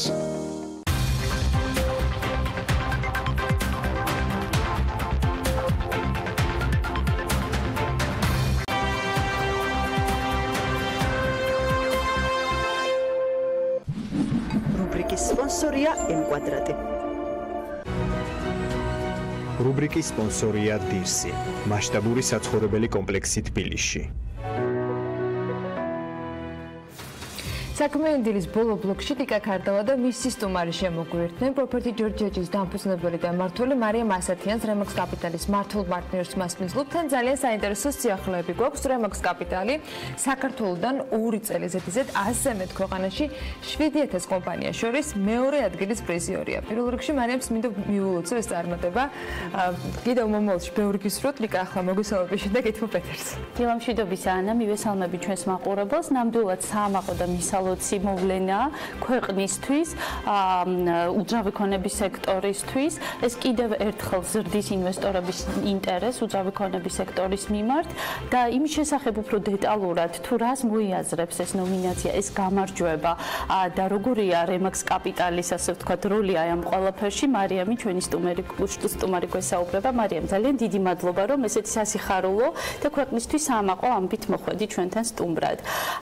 ანუ ლოკაცია არის საკმაოდ საინტერესო ლას-ვეგასი, 7000 კომპანია, 100 ქვეყანა და აი ამ ყველაფერში Remax Capital-ი საქართველოდან მეორე ადგილს იკავებს. კი ბატონო, დიდი მადლობა ლიკა, მადლობთ რომ ამ თემას უთმობთ ყურადღებას, ვინაიდან ეს მხოლოდ ჩვენი კომპანიისთვის არა, მთლიანად ვფიქრობ, რომ ბაზრის წარმატება და მნიშვნელოვანია ზოგადად სფეროსთვის. დიახ, მე ხალხს ვიპოვებოდი ლას-ვეგასში, ჩვენ ჩატარდა ყოველწლიური შემაჯამებელი შეხვედრა, რომელიც ტრადიციულად მარტში ტარდება. მოგეხსენებათ Remax Capital-ი, Remax-ი არის საერთაშორისო კომპანია უძრავი ქონების, რომელსაც 100 ქვეყანაში აქვს ოფისები, 120,000-ზე მეტი ბროკერი არის უკვე ჩვენ ქსელში გაერთიანებული და ტარდება ხოლმე წელიწადში რამდენჯერმე სხვადასხვა კონფერენციები და შეკრებები სხვადასხვა რეგიონში. მაგრამ ეს შეკრება ან ყოველწლიური შემაჯამებელი, რომელიც ლას-ვეგასში ტარდება, არის ყველაზე მასშტაბური და ყოველთვის მზარდია დასწრება, იმიტომ რომ კომპანიაც მზარდია. წელს ესწრებოდა 60 ქვეყნიდან 10,000-ზე მეტი დელეგატი და გარდა ბროკერებისა იყვნენ ვენდორები, კონტრაქტორები, საერთაშორისო ასოციაციების წარმომადგენლები და პოტენციური ინვესტორები. ძალიან საინტერესო, საკმაოდ მასშტაბური ღონისძიება. მარიამ, საინტერესოა რა კრიტერიუმებით ხდება, ასე ვთქვათ, პრიზიორების გამოვლენა და აღსანიშნავია ისიც, რომ ვთქვათ, გარდა იმისა, რომ თქვა როგორც საქართველოდან წარდგენილი კომპანია ხართ გამარჯვებული, ასევე კომპანია, რომლებსაც ქალბატონები ხელმძღვანელობთ, ხო, უმეტესწილად დასაქმებულები არიან უმეტესად ქალბატონები. რა კრიტერიუმებით ხდება, ასე ვთქვათ, შეფასება კომპანიების? მოგახსენებთ, მანამდე მინდა შევეხო უშუალოდ იმ მთავარ მესიჯებს, რომელიც გაჟღერდა ამ კონფერენციაზე, ალბათ მნიშვნელოვანია. ზოგადად ბაზრის დინამიკა განვიხილეთ მსოფლიო ბაზარზე, რაც მზარდია ინტერესი საინვესტიციო ქონებების მიმართ არამედ საქართველოში, არამედ მთელ მსოფლიოში ძალიან დიდია. უშუალოდ Remax-ის შედეგები შევაჯამეთ, უკვე რამდენიმე წელიწადია. Remax-ი არის და ინარჩუნებს პირველ ადგილს მსოფლიოს ბაზარზე, ლიდერული პოზიცია აქვს სხვადასხვა რეიტინგების მიხედვით და ნომერ პირველ ფრანჩაიზად არის დასახელებული უკვე მე-7 წელიწადია უძრავი ქონების სფეროში. ეს მიღწევადი გახდა მხოლოდ იმის საფუძველზე, რომ Remax ძალიან ბევრი კონკურენტული უპირატესობა აქვს. პირველ რიგში ეს არის ცოდნა და გამოცდილება და ტრეინინგები, რასაც რის უსაზღვრო შესაძლებლობებსაც იძლევა და რაც ხელმისაწვდომია საქართველოს გლობალური ფრანჩაიზი, რაც ხელმისაწვდომია საქართველოშიც. ალბათ ამის დამსახურება ზუსტად ჩვენი კონკურენტული, ასე ვთქვათ, უპირატესობასთან მიღწევები ჩვენ ბაზარზე, ვინაიდან Remax აქვს აკადემია, ანუ სასწავლო დაწესებულება, რომელიც არა მხოლოდ ადგილზე სთავაზობს სალიცენზიო პროგრამებს ბროკერებს, რის მიხედვითაც რისი დამთავრების შემდეგაც ბროკერს აქვს საშუალება ნებისმიერ ქვეყანაში იმუშაობს, ნებისმიერი ქვეყნიდან და გარდა ამისა ეს სთავაზობს ონლაინ პროგრამებს, რაც ხელმისაწვდომია დღეს საქართველოში. გარდა ამისა აღინიშნა ეს პორტალი ჩვენი ტექნოლოგიური უპირატესობა, რაც აერთიანებს მსოფლიო ბაზარზე უძრავ ქონებას და მოიცავს საქართველოსაც, ანუ ჩვენი ლისტინგები, ჩვენი განცხადებები, რომელიც საქართველოში ჩვენ კომპანიას და უშუალოდ Remax საქართველოს აქვს, ხილვადი არის მსოფლიოს ნებისმიერი ადგილიდან, ნებისმიერი ინვესტორისთვის და ინტერესებული ბროკერებიდან, ასევე ინვესტორისთვის. ეს არის ერთ-ერთი კრიტერიუმი, თუნდაც ვთქვათ, აი ამ გამარჯვების წინაპირობა, რაოდენობა განცხადებების. ეს არის ალბათ ის წინაპირობა, რაც ჩვენს წარმატებას განსაზღვრავს. განათლება, ცოდნა და ტექნოლოგიური უპირატესობა. რაც შეეხება კრიტერიუმებს, თქვენ კითხვას რის მიხედვით ფასდება, ეს არის სხვადასხვა ნომინაცია, დაახლოებით 15-20-მდე ნომინაცია არის უშუალოდ Remax-ის კომპანიების, ინდივიდების, ბროკერების და რეგიონების შედარების და შეფასების და აგრეთვე სხვა ჯილდოები, რომლებიც ამასაც გესაუბრებით, ჩვენ პატივი გვერგო რომ ავიღეთ ეს სხვა ჯილდოებიც. ეს არის უშუალოდ დაწესებული ძალიან რეიტინგული რეალტორთა კლუბების მიერ, უშუალოდ იმ ტრანზაქციების მოცულობების მიხედვით, რაც ინდივიდუალურად ბროკერებს ჰქონდათ. რაც შეეხება ჩვენ რა ნომინაციაში გავიმარჯვეთ, ეს არის საკუთარი კომერციული გაყიდვების მიხედვით ჩვენ გავხდით მეორე კომპანია ამ 7000 კომპანიას შორის. რასაკვირველია, აქ აუცილებლად ითვალისწინებენ ბაზრის მოცულობას, ანუ კრიტერიუმები შეწონილი კოეფიციენტებით დგება და ითვალისწინებენ თუ რა მოსახლეობა აქვს და რა გეოგრაფიული დაფარვა აქვს ამა თუ იმ ქვეყანას, სადაც კომპანია მუშაობს. ძალიან კარგი, მარიამ, ეს საკმაოდ საინტერესო კრიტერიუმია ვფიქრობ ქვეყნისთვისაც, ვინაიდან პირდაპირ მიმულია, ვთქვათ, ტრანზაქციების მოცულობაზე, ოდენობაზე და მაინტერესებს აი ამ ასე ვთქვათ, სტატუს კოს გათვალისწინებით თქვენ როგორ ხედავთ მომავალს?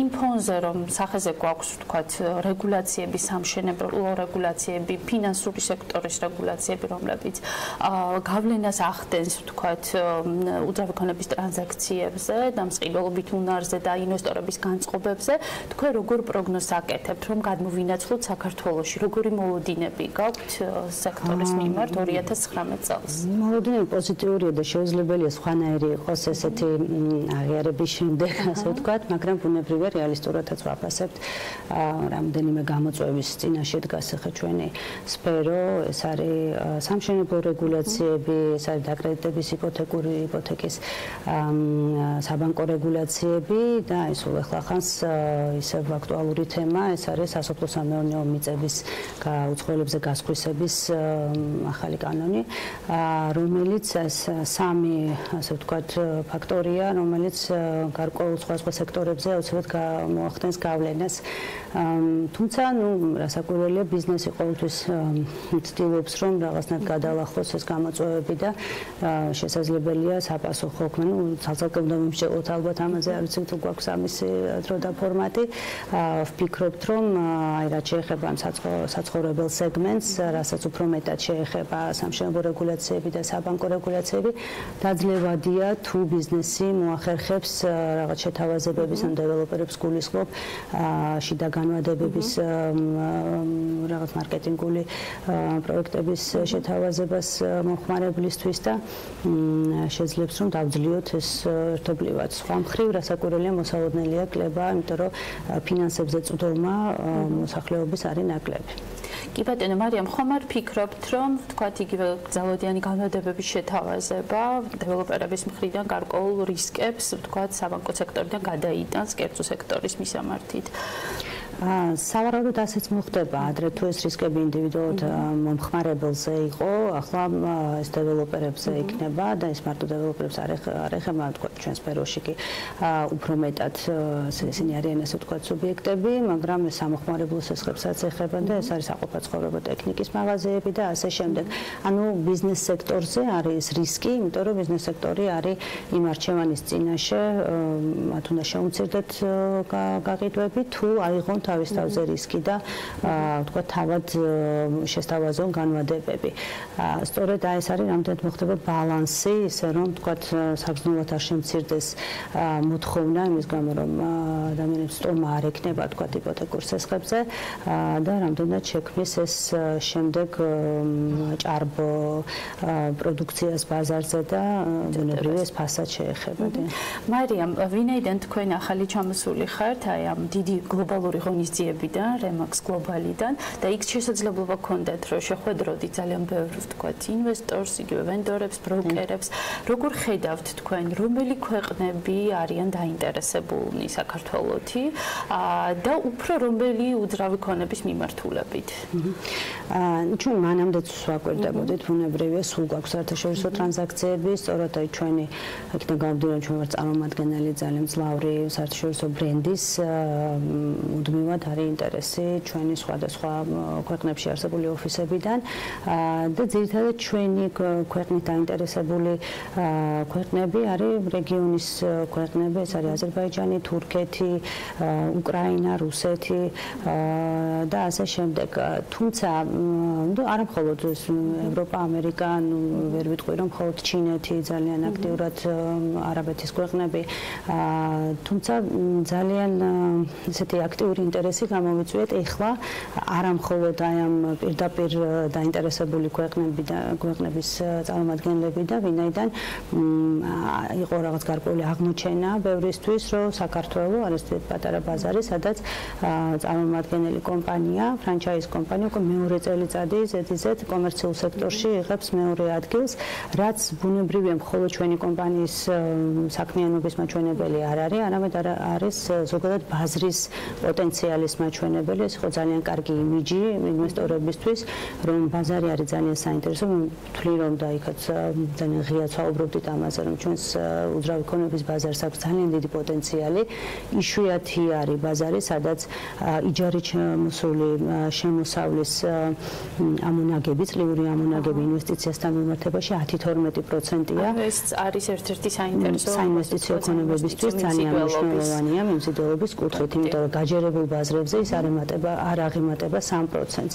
შესაბამისად, ძალიან დიდი ინტერესი გამოიწვიეს ისეთ ქვეყნებშიც კი, რომლებიც მანამდე არ ფიქრობდნენ, ასე ვთქვათ, საქართველოში ინვესტიციას. დადებითი მუხტია, ასე ვთქვათ, საინვესტიციო გარემოსთვის და მიხარია ის, რომ უძრავი ქონების კომპანიები უფრო და უფრო მეტ გლობალურ წარმატებებს ახერხებენ. გისურვებთ წარმატებას, მარიამ, თქვენს კომპანიას, უძრავი ქონების სექტორს, ქვეყანას. მაყურებელს კი ტრადიციულად გონივრულ ინვესტიციას უსურვებ უძრავ ქონებაში. მადლობა რიკა, შენ სცემ საინტერესოების გაზიარებისთვის და კიდევ ერთხელ მინდა რომ მივულოცო Remax Capital-ის ის წარმატება, რომელიც წელსაც მათ შეძლეს რომ ჩვენთვის გაეზიარებინათ და მით უმეტეს საერთაშორისო დონეზე საქართველოსთან მიმართებით ასეთი საინტერესო ინფორმაციის გაზიარება მოხდა. ლიკა ქარდავა პროპერტი ჯორჯიაჯის დამფუძნებელი და მმართველი დღეს მარიამ ასათიანს Remax Capital-ის მართულ პარტნიორს მასპინძლობდა. მათთან ერთად უნდა დაგემშვიდობოთ, ბედნიერი დღე გისურვებთ და რა თქმა უნდა დაგიტოვოთ აუცილებელ პირობად რომ უყუროთ საქმის კურსის ეთერებს ბექა ბაციკაძესთან ერთად. ხვალ დილით შეხვდებით ერთმანეთს და პირველზე.